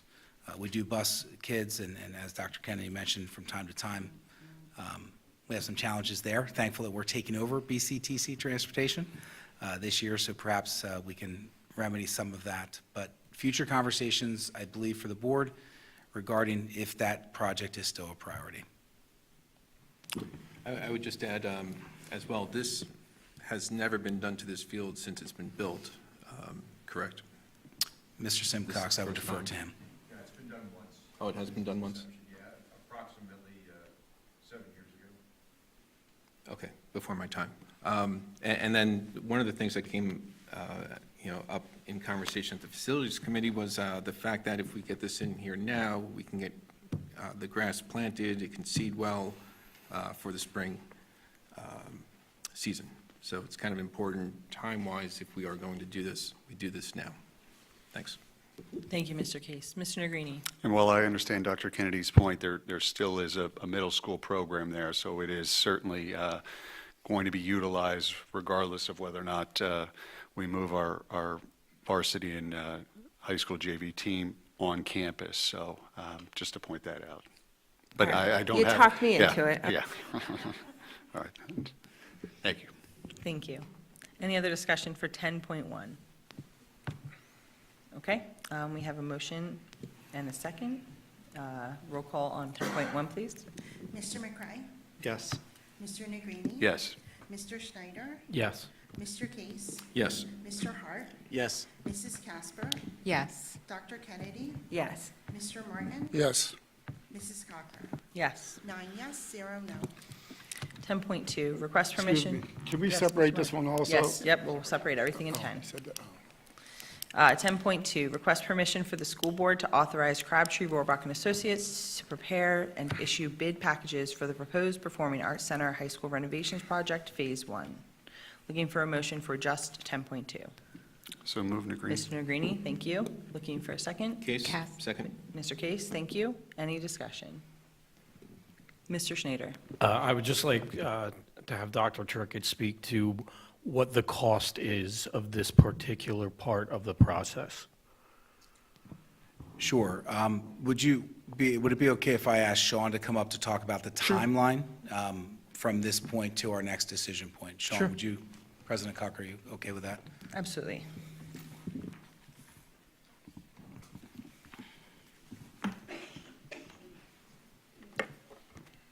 Good evening, everyone.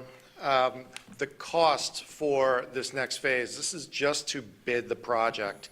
So as far as your commitment to award a contract to a contractor, we're not there yet.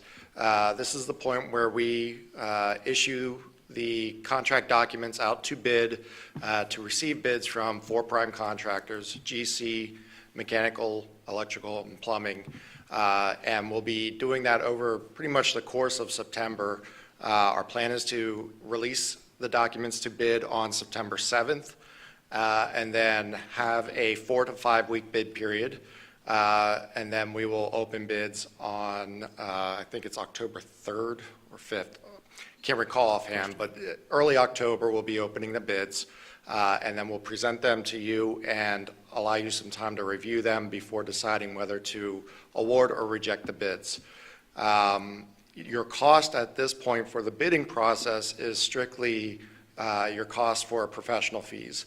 which I think is 10% of our overall, no, it could be 5%, if I recall correctly, of our overall fee for the project. So it's a nominal fee relative to the cost of the overall project to you, but there is a minor fee to it. Thank you. How much is that fee? I don't have it in front of me at the moment. Is it 5% of the total? Of the total of our professional fee for basic services, yes. So if the project's 25 million?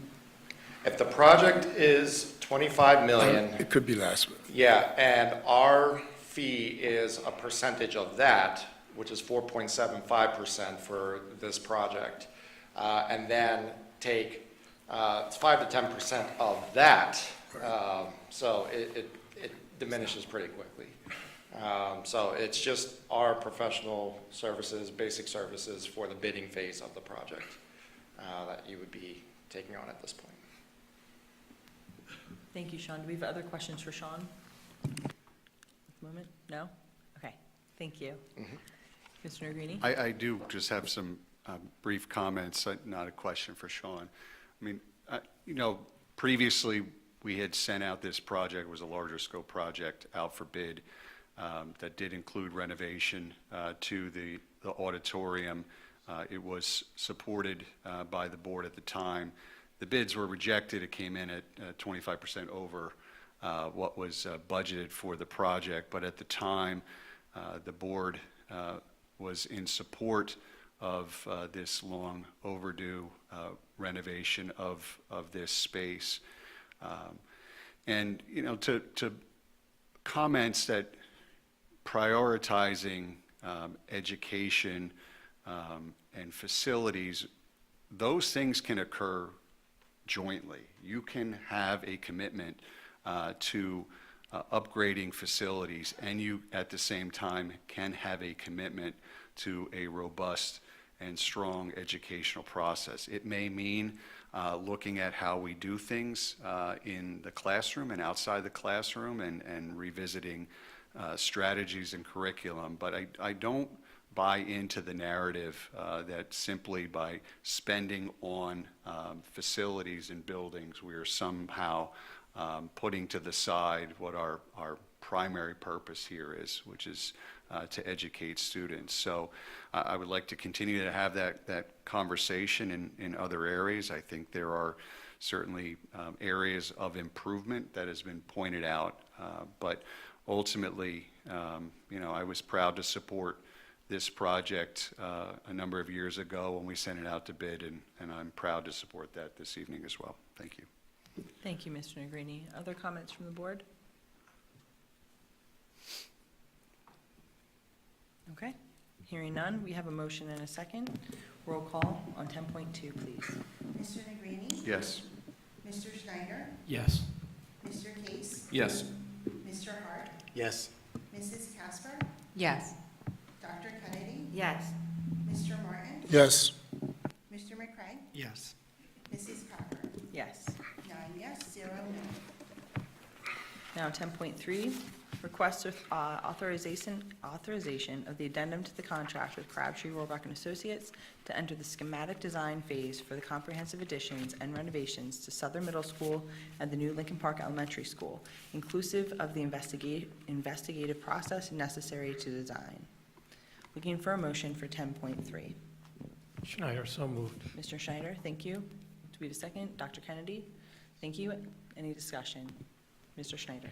Dr. Trickett, could you speak to whether or not this would have to happen regardless of where we put the elementary school, or if we added on, is this a process that we would have to go through regardless of where and scope and everything else?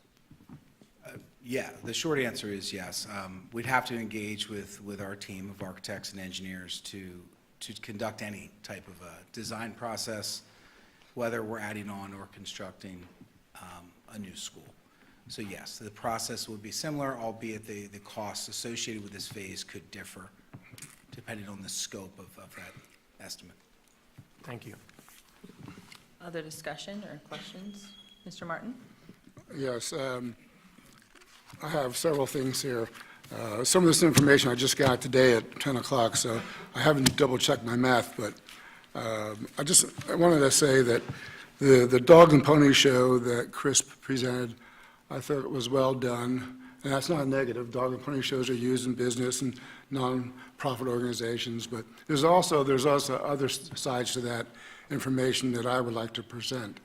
Because I went back and I looked at some of this information on past enrollment studies that drove the 2020 decision to look at another elementary school. And I'm not saying I'm for or against that, but I don't have enough information yet. But I just want to let you know that when we looked at the enrollment study on the report that was given to us, I guess in January, like Crabtree in January 2020, here's some numbers that I think are important to understand.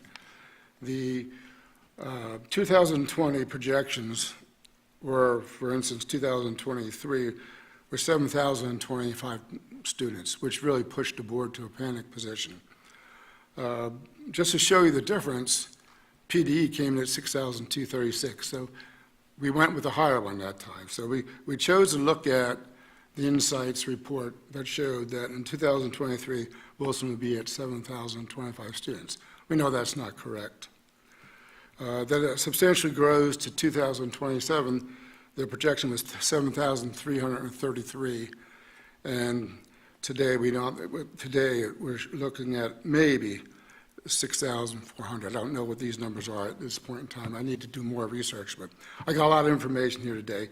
But the key thing is, one, you can't rely on projections. The projections were so far off on the 2020 presentation by Crabtree and Round Robert that I wonder what we're doing now. So let's fast forward to the current numbers. Based on the Insights, which is now called Power School, which I didn't know about, here's some interesting information. In 2023, we're going to have, 2,859 students in elementary school. In 2027, we're going to have 2,904. That's an increase of 45. And this is using the moderate numbers, not the conservative. The moderate numbers would show no growth. For the middle school, in 2023, the numbers on the reports are 1,505. The new numbers coming in from Power, I keep forgetting the Power School, which we paid money for, say in 2027, we'll have 1,610, so that's an increase of 105. For the senior high in 2023, we have 2,100, and on the new projections, we have 2,096, so that's a -4. So in 5 years, we're going to have a total growth of 146 based on the moderate model, not the conservative, but the moderate. That should raise concerns for people. It raises concerns for me. I just can't hang my hat on this information because I think we're playing with different numbers, and these are the real numbers. These are the numbers coming out of this report called Power School. These are the actual numbers. And assuming the math is correct, which I was trying to double check it here real quick, I think I'm pretty accurate. As for specifics, Lincoln Park, let's talk about Lincoln Park for a little bit. All our schools have about 20 acres a minimum of 20 acres on elementary schools for the kids to experience the outdoor, get the exercise. Lincoln Park does not supply that. I don't even think it's 15 acres. And I have a problem with that because we, in the past, said we want each school to have significant coverage for each student. Lincoln Park does not. Also, the battery casings that were found in Lincoln Park several years ago when we were looking at this project were an environmental concern. That I'm not sure where that report, if Jeff has a copy of that Phase 1 report, but they suggested a Phase 2 report. Building a 4 classroom per grade on that particular property is not acceptable. It's overcrowded on a tiny piece of land, and the equity is not there compared to other schools. I know the desire to build something there, but if we're talking about equity and what's right for the whole school, putting a 4 class grade per building there is not the appropriate spot. Also, on Lincoln Park, we talk about, I think someone mentioned it out there about The infrastructure for the roads and stuff is questionable too, especially if you build 4 classes per grade. And I just don't feel that's an appropriate site for that particular property. Also, we talked about the improvements to Southern. I think everybody in this room understands there's need for improvements there. It's the question of the magnitude of those improvements, because based on the enrollments that we just got, shows no growth in the middle school. Well, let me make sure I say that correctly. It shows between now and 2027, a total growth of 105 students. So we're going to build all these extra additions, not sure they're needed. The renovations are needed, not sure the additions are needed. Also, on Lincoln Park, I saw a number of $12 million for the improvement of the chillers and the air conditioning systems. In 2020, Crabtree Robot gave us a report estimating that cost to be $5 million. So that's a huge difference between $5 and $12 million in 3 years. That's a big number. I'm not sure one of these numbers isn't correct, but the $5 million is probably a little low. 12 million is way high, based on what they presented, Crabtree Robot presented us in 2020. So those are some of the questions. Like I said, there's too many unknowns for me, since I just got this information today, to make a decision. So that's all I have. Thank you, Mr. Martin. I would like to take one of the items that you brought up and agree, that I think that, as we've seen with the different projections that we've received, they're not necessarily reliable, because it's too hard to predict out 5 years. I think when the initial projections were completed, we had no idea that the number of developments that are in right now would come to fruition. The houses that are being built in our community are definitely increasing in a variety of both townships and the borough. So one of the questions on the Insight was, do we have a good relationship with the townships? I would like to also include the borough of Sinking Spring, because they have the golf course being developed. Obviously, we have a good relationship with them. Do they, every time they approve a project, take into consideration the effect on the school system? I can't say that for sure. So projection-wise, I agree that it's hard to really predict, and the projections that we were given don't necessarily line up with what we are realizing. However, today, the real numbers in our schools, we have 13 sections over 4 classes per grade. So for example, I went to Whitfield when I was a student, and we, at the time, no, I'm not going to date myself, but at the time, we had 3 sections of 6th grade.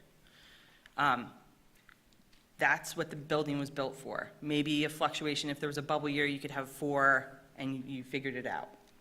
We currently have 13 grade levels, 13 grades across the 5 schools that have 5 sections per grade.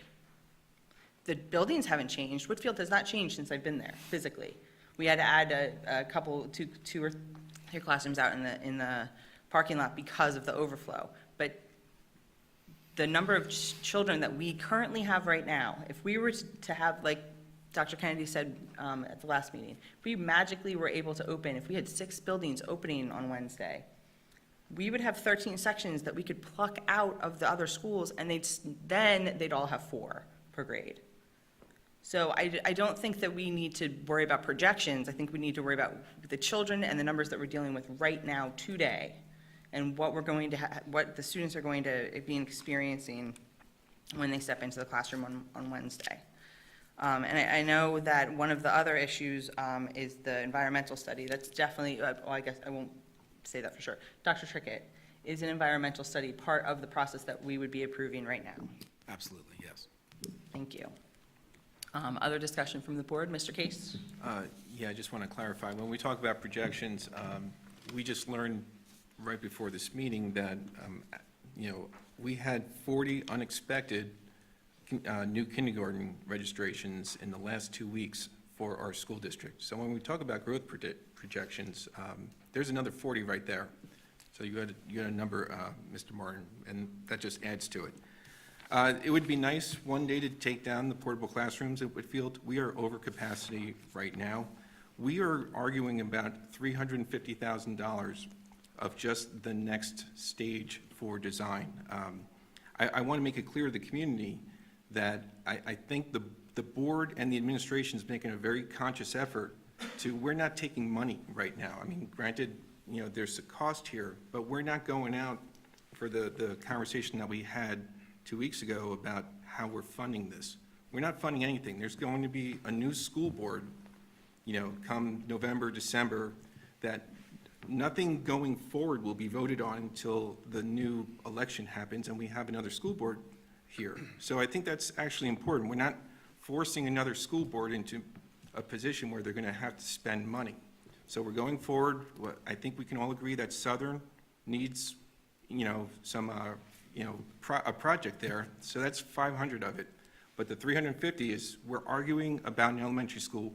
We've been arguing about numbers for years. I'd almost say that that's probably, other than COVID, one of the reasons why we were delayed here in this. So I'm kind of tired of arguing about whether we need another elementary school or not.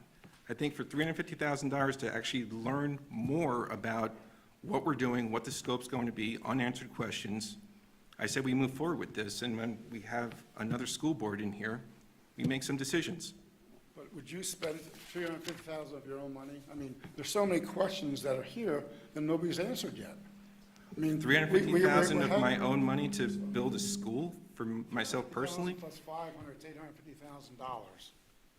We've spent $2.5 million we wasted on the auditorium. We never get that. That was money wasted. I guess we'll ask 9 of us whether we think that's worth it to spend that money. Well, just one other, you know, you mentioned, rolling this up, for the last 30 years, we've always used October 1st as our benchmark, because that's what we report to the state. There's ebbs and tides in everything we do, and just because there's 40 more this year, doesn't mean there's not going to be minus 30 next year.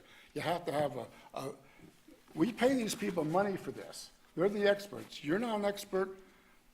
I'm not sure who's an expert here. I've dealt with this information for 20 years where I worked at. I know this information.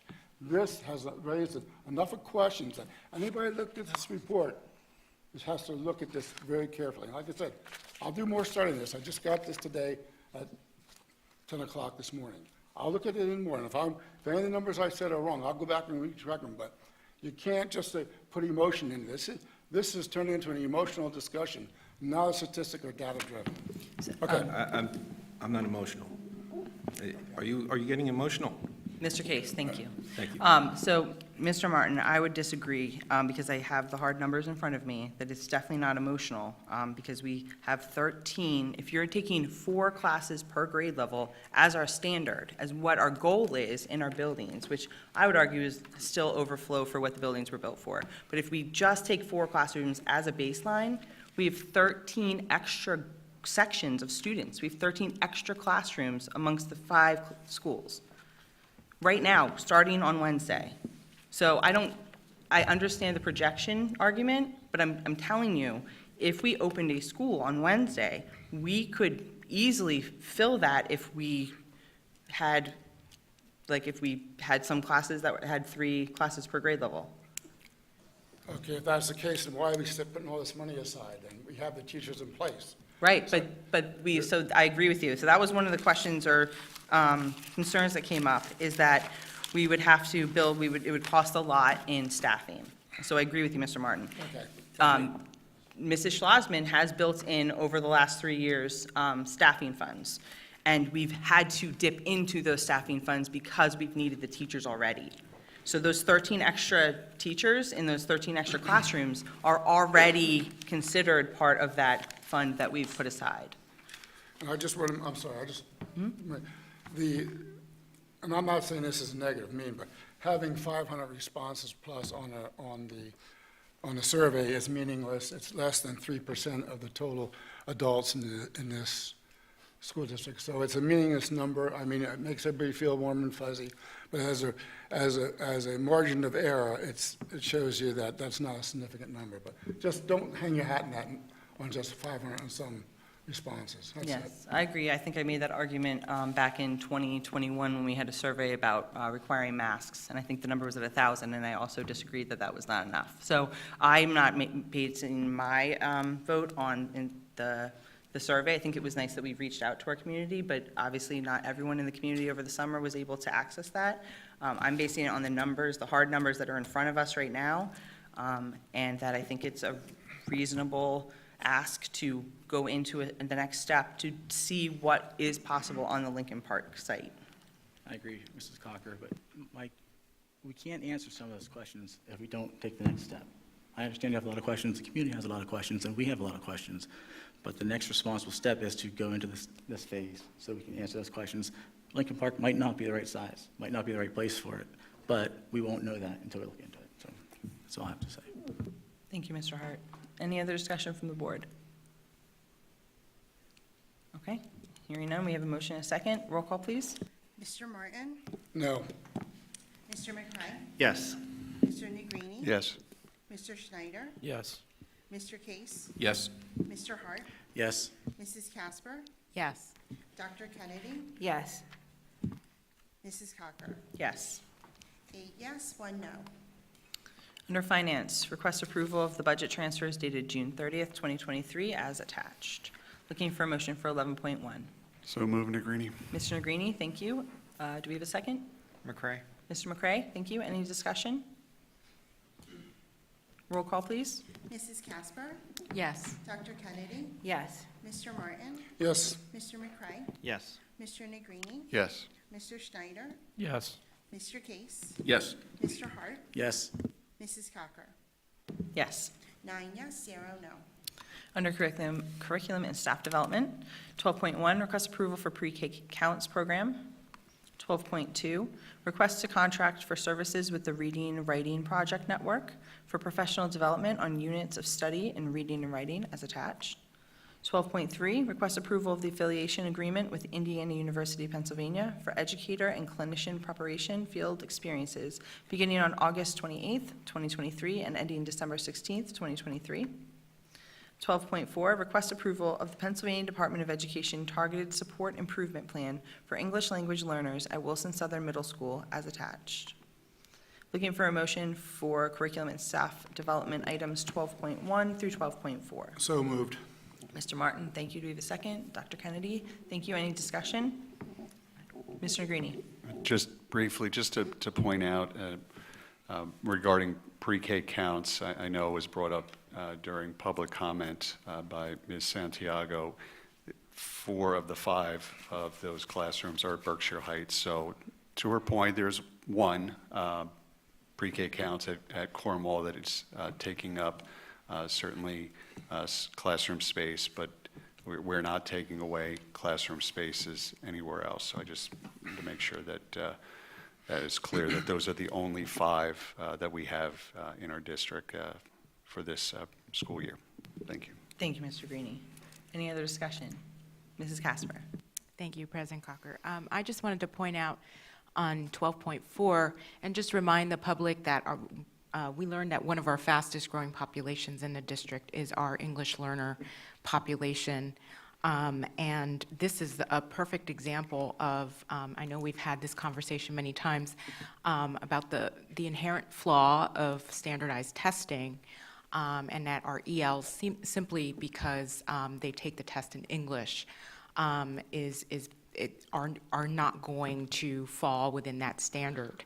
And because this is a really rapidly growing population, we're going to see this kind of thing probably more often. So I would encourage us to support all of our teachers in gaining more of an asset-based approach in their teaching of ELs in their classroom, as well as really looking at an emergent bilingualism approach, in that we are looking at students' languages that they're coming equipped with as a tool and a resource for them to be using in the classroom.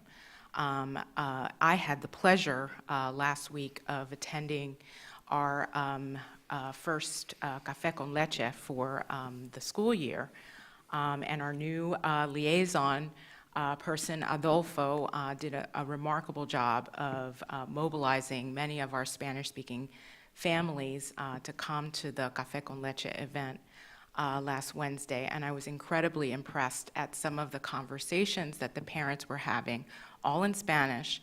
And one of the families expressed how, for their children to come to school and then go home and have a completely different experience and in a completely different language, they would like to see that culture, that language that happens at home more integrated into the school. And it was interesting because that's exactly the same experience that I remember having as a child, where my language and my culture was never something I remember in my school experience. And so having that experience integrated into our school environment and having this resource with Adolfo and being able to connect with the families is so important to creating that environment of belonging for our students and helping them to see themselves within their academic experience in schools. So I want to commend our district for having, first of all, creating this position of liaison for Adolfo, and I would encourage us to tap into that resource. Many of the parents there actually expressed how they want to support our teachers. A couple of them said they'd love to teach some Spanish courses or any kind of Spanish conversation to be offered to some of our staff and our teachers. So this is a wonderful resource, and it is a fast-growing population, so I would encourage us to utilize that. So I just wanted to point that out and to remind us all that, this population is not going anywhere. And we are, a fast-growing population, and we're proud of our background and our culture, and we want to see it represented in our school experience. Thank you. Thank you, Mrs. Casper. Any other?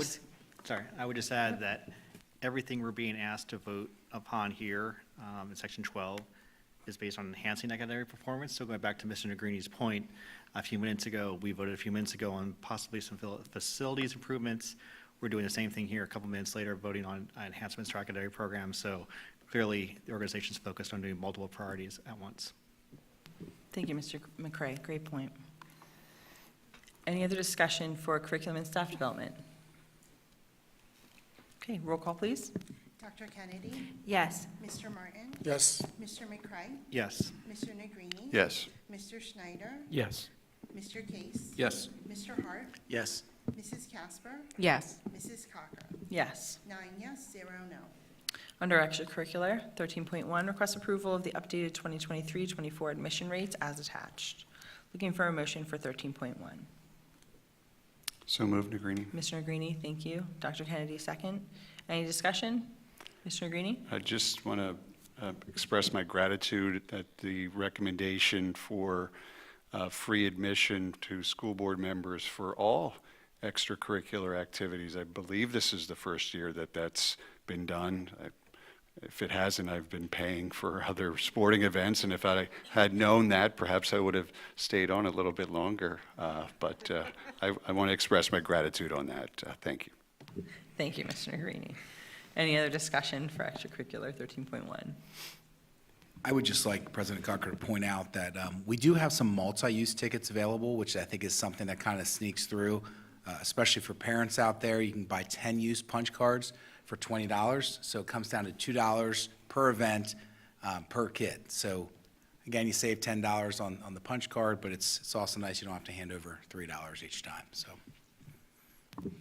And just to add to that, I think we brought this up last time. The senior citizens in our community are eligible for a Gold Pass, which allows them free admittance to athletic events and then reserved seats at football games, but then they pay an extra $1 per game for reserve seats, not bad. So thank you, Dr. Schreckett. Any other discussion? Okay, having a motion and second, roll call, please. Mrs. Casper? Yes. Dr. Kennedy? Yes. Mr. Martin? Yes. Mr. McCray? Yes. Mr. Negrini? Yes. Mr. Schneider? Yes. Mr. Case? Yes. Mr. Hart? Yes. Mrs. Cocker? Yes. 9 yes, 0 no. We have a policy, second reading for policies 913 and 913.1. I would actually like to bring up a discussion point about this. So the reason for policy change and an addition with the 913.1 is that it gives us the ability to have commercial advertising from third-party companies go out and find advertising for our facilities. I like to compare it to, now, obviously, we wouldn't be on this level, but I like to compare it if you've been to the Reading Phillies and you look out and they have signs, across obviously, our facilities would not look like that. We'd probably have like 8 locations that would have a sign. Nothing too crazy, but it requires a policy change to allow us to do that. So I just was wondering if anybody had a discussion point at this point in the reading, just so we don't have to go back to a first reading again and take longer than necessary. Mr. Martin? Yeah, on 913.1 is the new part. I do have some questions or maybe clarifications that maybe I can get with council to go over. Okay, and that would be possibly a verbiage change that would, Yes. okay. Thank you, Mr. Martin. Any other questions or comments at this point? Okay. That brings us to committee reports then. BCTC and Student Services, Mrs. Casper. Thank you, President Cocker. I do not have a report for either one of those. Our next BCTC meeting is this Wednesday, the 23rd, and our next Student Services Committee is September 6th. Thank you, Mrs. Casper. BCIU and Curriculum Committee, Dr. Kennedy. Yes, I have a report. The BCIU met last Thursday. The first thing I have to report is that Chief County Detective Michael J. Gumbar was recognized as the 2023 BCIU Outstanding Community Partner. Then BCIU held its annual start of the school year, where Dr. Hackman and Board President meet with all of their staff. They show a video similar to our video, and their priorities this year are also very similar: safety and security, a culture of belonging, and financial stability. Lastly, close to 400 school administrators and the 2 BCTCs met in the annual administrators conference held at the BCIU unit. They had the keynote speaker, Chad Littlefield, and he shared techniques to create meaningful conversations and amplify a culture of connection, belonging, and trust. Curriculum Committee meets the 30th in here. Thank you. Thank you. Berks EIT, Mrs. Schlossman is not here, so no report. Extracurricular, we have no report. We did not have an extracurricular committee meeting in August. However, we did greet all of the coaches and athletes on their first opening day in the morning. It was beautiful weather. We really lucked out. It was maybe like 75 degrees, so I'm not going to complain about that. And it was just great to see how many student athletes we have out there ready to go, and some of them looked a little nervous because I think, it's the first time or with the new coach or are worried if there's going to be cuts. But they were all working really hard, and especially the kids who were there for cross-country and the soccer athletes. I think they had to run like a mile or something. The running just kind of not really my speed, but they looked like they were having a great time. So good, more power to them. So that we have our next extracurricular committee in September. Facilities Committee, Mr. Case. Thank you. Just a couple of things with regard to the Facilities Committee. We met Monday, August 14th, and some of the things we discussed in length already here. Dr. Trickett and the team have done a great job outlining Phase 2, so I'm not going to talk about that further, but I do look forward to learning more about the design, the scope, and what can be done, the capabilities, and continuing the discussion, not only with this board, but future board as well, come the November election. So thank you. Some of the other things that were discussed, schools will be ready for the staff and the students this week. Updates are the lower house and the HVAC system. It's back online, painting's completed, the HVAC is running, and everyone is, the building is ready for students. It looks great. Looking forward to students getting back to the lower house. And Mack Field, that's completed. The new turf, we talked about that 2 weeks ago as well. With regard to the natatorium, it was cleaned and refilled, and some tiles were fixed. And there was some discussion just with regard to continuing the process each year of, draining that, cleaning and refilling the pool every year, baked into the budget. Playgrounds, they'll be ready for students. There's a piece of equipment that's we don't have, but the new playground equipment is ready for this week. And there were a couple of, we had some heavy damage, especially to Spring Ridge for storm damage. So we discussed about that. The library, the gym at Spring Ridge. The gym is being fixed, should be ready this week. And then the library is usable. There's new carpeting, et cetera, but we have lost many library books at Spring Ridge. So those, we need to have a plan to replace and move forward with the library. Gursky and Mack Stadium lighting, there were 5 bulbs to be replaced. The high school lighting project is complete. And we had an update on the west and southern auditorium updates. So that started this week, actually today, and there's some things progressing through that. A couple of other things that we talked about: the West baseball field, talked about the capital reserve spending plan, which is listed online for the projects that are for capital reserve spending plans. And then there was a rental contract that I would imagine that's going to be on one of the future board agendas, I believe, correct, Dr. Trickett, for Glad Tidings Church for the spring 2025 musical. So Glad Tidings is working with us to use their space for the 2025 spring musical. So they can accommodate 1,500 people, 8 rehearsals, 3 nights, for a cost of $17,500, which is discounted. And that actually is a good price considering the space if you shop around. So we appreciate the partnership with GT Church. Some other items for discussion: the operations team was busy with other projects such as line striping, blacktop projects, curbing, safety fixes to walkways throughout the district. And lastly, there was an executive session on real estate property. So the next meeting is October 9th on Monday, and that's my report. Thank you. Thank you, Mr. Case. Finance Committee, Mr. Negrini. Thank you. We have not had a meeting since we passed the final budget, but I did want to speak on today's Reading Eagle article about the state budget that was passed certainly after Wilson had passed our budget. The 23-24 state budget allocation provides the Wilson School District with an increase of $1.9 million in basic education funding and an additional $200,000 in special education funding. If you recall, during our budget process, Mrs. Schlossman had allocated approximately 50% of what the governor was proposing. So we had, predicted an increase over the year prior.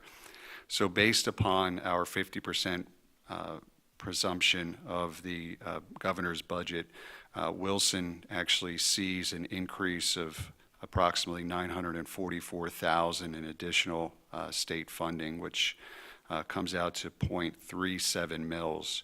However, we did budget in a school-based mental health grant of approximately $83,000 that was not included in the final budget, which comes out to 0.03 mils. So Wilson's realizes an increase in funding from the state that is the equivalent of .33 mils, as we have done in prior years, that there has been a recommendation and hopefully a commitment from the future board, as I will not be on the board next year when the final budget is passed, but hopefully there can be a commitment for those that will remain for next year, and hopefully anyone else that will be filling the seats up here will make that commitment to pass on the savings to the taxpayers next year in consideration of the budget with the additional money we've received from the state.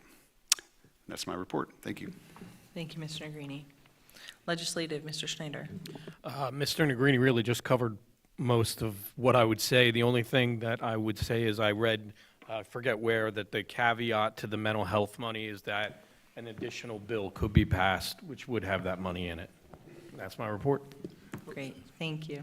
Mr. Martin? Can I just add something to that? The the House has passed a bill that would reduce the amount that charter schools can charge, so their budgets are going to have to adapt to a new environment. Therefore, the state recognizes that they have lower operating expenses.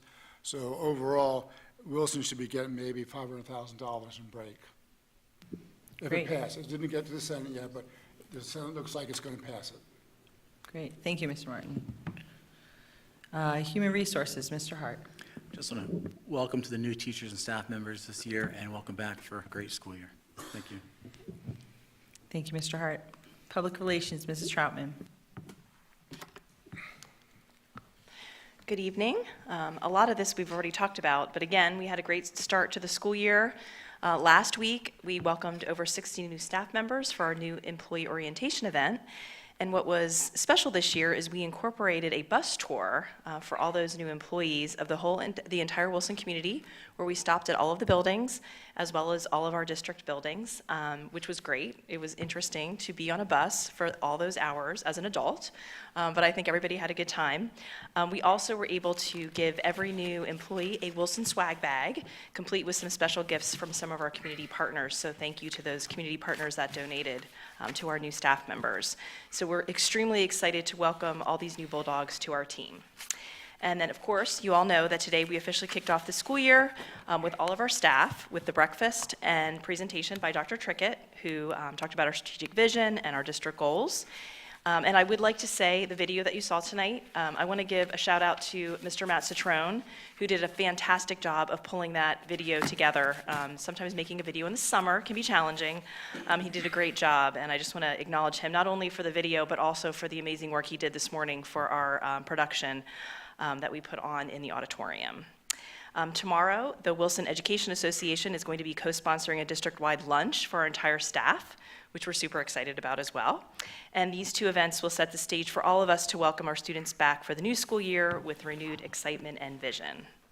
And again, just a reminder that, as Dr. Trickett mentioned, we did finalize the results of our thought exchange, and the full complete report is available on the homepage of our website. And finally, I want to share some Wilson good news. Samantha Martinez, who is a Wilson High School junior, was awarded the Youth Volunteer Corps of Reading Annual Youth of the Year Award. Samantha showed fantastic leadership skills and had the highest level of volunteer commitment recorded in the program year. She has served over 230 hours of volunteer work in her community in the past year and has over 500 hours of service since her involvement with YVCR when she began with the program 5 years ago. So we want to acknowledge her, and we want to thank her for her amazing dedication to this organization. Thank you. Thank you, Mrs. Troutman. Education Foundation, Mr. Case. Thank you. There has not been a meeting since our last board meeting, but I do want to plug a couple of reminders for the 10th annual Bulldog Bash, which is going to be September 30th, which is a Saturday. That's going to take place at the Fidenfield Stadium. That's 6:30 p.m. to 10 p.m. Lots of great things. There's lots of many ways to contribute and donate. And if anyone has any questions or wants tickets, please reach out to Molly Mack. There's also a form online for ways to contribute and donate, but you can also reach out as well directly. The next meeting is Friday, September 8th at 7:30 a.m. in this room. That's my report. Thanks. Thank you, Mr. Case. Technology Committee, Mr. McCray? Yes, we did meet earlier this afternoon, covered a couple different points. First of all, new time clocks that we've discussed and the board approved previously have arrived, they've been configured, and will likely be installed by the end of September or beginning of October. Same thing with phone switches have also arrived and will be installed around that same time frame. And new firewalls are also in the same boat and will be installed in the fall. So a busy fall for the IT department with lots of new and enhanced equipment coming our way. Kind of along that same theme, as we've heard tonight, there's really been a spike in enrollment here as we approach the opening of school. With that, 115 new Chromebook devices are being ordered to accommodate our growth in student and staff with our growing enrollment. So that order is being placed to accommodate that. And finally, a public service announcement for all those with students in the district. For $20, you can take advantage of the Wilson School District Chromebook Protection Program. It's a great investment. I will be writing my 2 checks tonight for my 2 daughters. Obviously, they can hand them in at any of the school offices. You can also pay via Skyward online, and if you qualify for a free reduced lunch, that fee is cut in half for $10. So if you're a parent in the district, it's a great investment in the long-term protection of that learning device. That's all I have. Thank you. Thank you, Mr. McCray. I second that, and we've used it, so please save yourself some money and get the insurance. Mr. Maravich, do you have your own update? I do not. Okay, we do have public participation on non-agenda items. Okay, I'll try to truncate this a little bit. Individuals attending this meeting are expected to conduct themselves in a responsible and respectful manner. Public comment is not question and answer, but instead an opportunity to offer comments on matters that are or might come before the board. As it relates to questions, the superintendent may assign an administrator or may speak directly to the speaker himself. The board asks that the questions be directed to the board as a whole. Clapping, calling out, or cheering, or conversations in the audience are not permitted. Individuals should make their comments from the lectern. Comments are 3 minutes. I provide a 1-minute warning. Any person making threats of violence may be removed from the meeting or may be cited by local police. These expectations are in Board Policy 903 on the website and embedded within Board Docs. Thank you, Mr. Maravich. First, we have Jennifer Denny, Public Perceptions.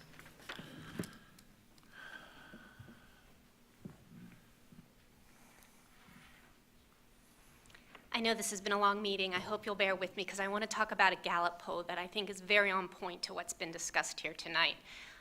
The poll done by Gallup asked people, Americans, whether they were somewhat or highly satisfied with their public school systems. And the results that came back, and this was just in the past few months, came back and said that 42% of the poll takers were mostly or highly satisfied. It was one of the lowest results of the poll in several years. However, what didn't get publicity was when you pulled out the subsection of people who were parents of kids kindergarten to 12th grade in public education, the result of people highly satisfied, mostly or highly satisfied, jumped to 80%, a much higher percentage than had been seen previously. So what this says to me is there is a huge disconnect between what is happening in our schools as seen by the families who are dealing with the school every single day because they have children in the public school system, and people who do not have children in the public school system, either because their kids have outgrown it, their kids are in private school, or they never had kids. And this is not to say that that population is not valuable, because Wilson has all of those stakeholders, and they are important, and they need to be considered. However, when you look at the discussions that we're having right now on what needs to happen in terms of growth at the school and how to deal with it, I would bet that if you looked at the survey that was done, even though it was only 500 or some results, that the majority of the people who approved of it, who were in that 73% who approved of it, were parents in this district, because they see the schools and they see what their kids are dealing with every day. They have kids at Southern and they see the substandard facilities, or they've been in the elementary schools and they've seen how the rooms are used entirely differently than they used to be used. And so instead of having, at Whitfield, when we were there and you were there after me, I will note. You had rows of desks, and you sat in your desk from the time you arrived till the time you leave. Teachers now are teaching subgroups, 5 and 6 subgroups, for every subject every day. Space is being used differently. And the truth is that, in particular, our senior population probably does not know this. simply because they are out of touch with this. And they're the ones who are most concerned about spending. They're the most concerned about spending because they are on fixed budgets. My dad is in that category. Many of my friends' parents still live in this district, and they are all retired. My dad is an anomaly in that he's only partially retired at almost 80. So this is something that you brought up specifically, Dr. Trickett, that over this next school year, you're hoping to figure out a way to better reach these populations who aren't going on our Facebook page, aren't going on our website, who don't know what's happening in the school, because a lot of the concern with this, what's being planned, probably has to do with the lack of understanding of what it all means and how schools function in 2023. So I just wanted to share that poll. I thought it was very informative. Thank you. Thank you for your comments. Richard Ott, property damage.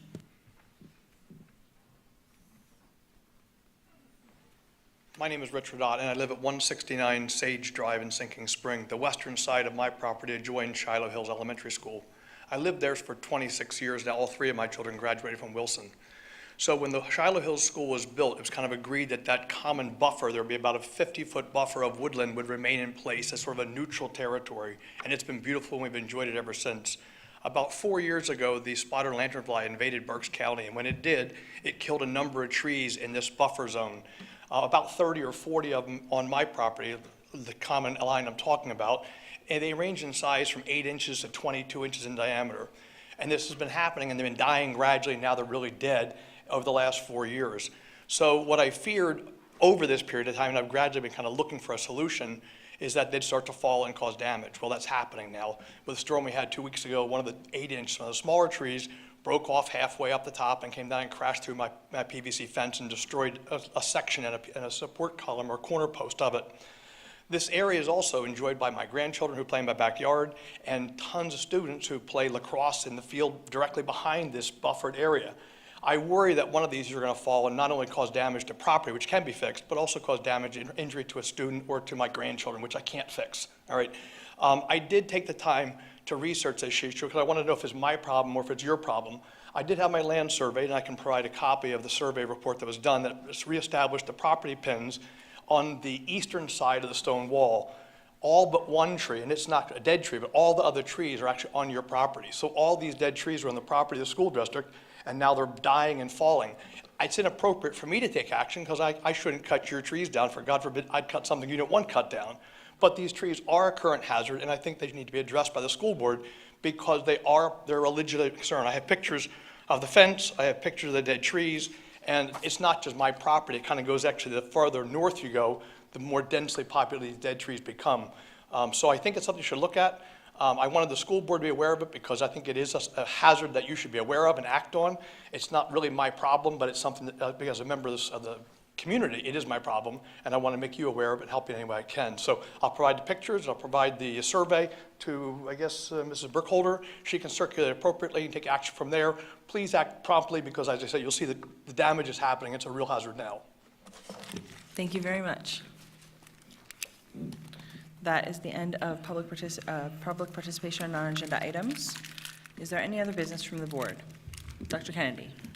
I just want to say congratulations and good luck to all the brand-new teachers and staff that are here, and thank you to all the staff, teachers, our lunch ladies, our bus drivers, our aides that are the backbone of our school, all of the people, all the custodians that have come back to join us again. I appreciate what they do for my 4 kids every single day, and I don't know what we would do without them. And I just want to say, hopefully, everybody has a great first start. Thank you, Dr. Kennedy. Mr. Schneider? Yeah, I'd just like to comment on this morning. I was fortunate enough to attend the welcome back for the teachers and frankly all the staff, and it was an amazing time. It was well done by Dr. Trickett and his team, but I would also especially like to thank the band members, the cheerleaders, and Riley McCracken for their participation in making it a great event. Agreed. Thank you, Mr. Schneider. Mr. Martin? Just real quick, we all got an email today concerning some issues with supplies and stuff for students, and it's the second comment that I've gotten. So, Chris, could you give us an update on that, please? Sure. I'd prefer to meet in an executive session to brief the board more thoroughly on that specific email. Dr. Strickett, would that be executive session after Sure. this meeting? Yeah, we could do it immediately after, Okay. just for 2 minutes. Okay, thank you. Mr. Hart? I forgot to mention, thank you to Mr. Bender and the administrative team for all their hard work this summer, for the numerous amount of hires and interviews. Great job, and please keep it up. Thank you. Thank you. Any other discussion from the board? Okay, the board will meet in executive session after this meeting upstairs in Dr. Trickett's office. Thank you. Oh, looking for a motion to adjourn. Hold on. So Mr. Schneider, thank you. Meeting adjourned.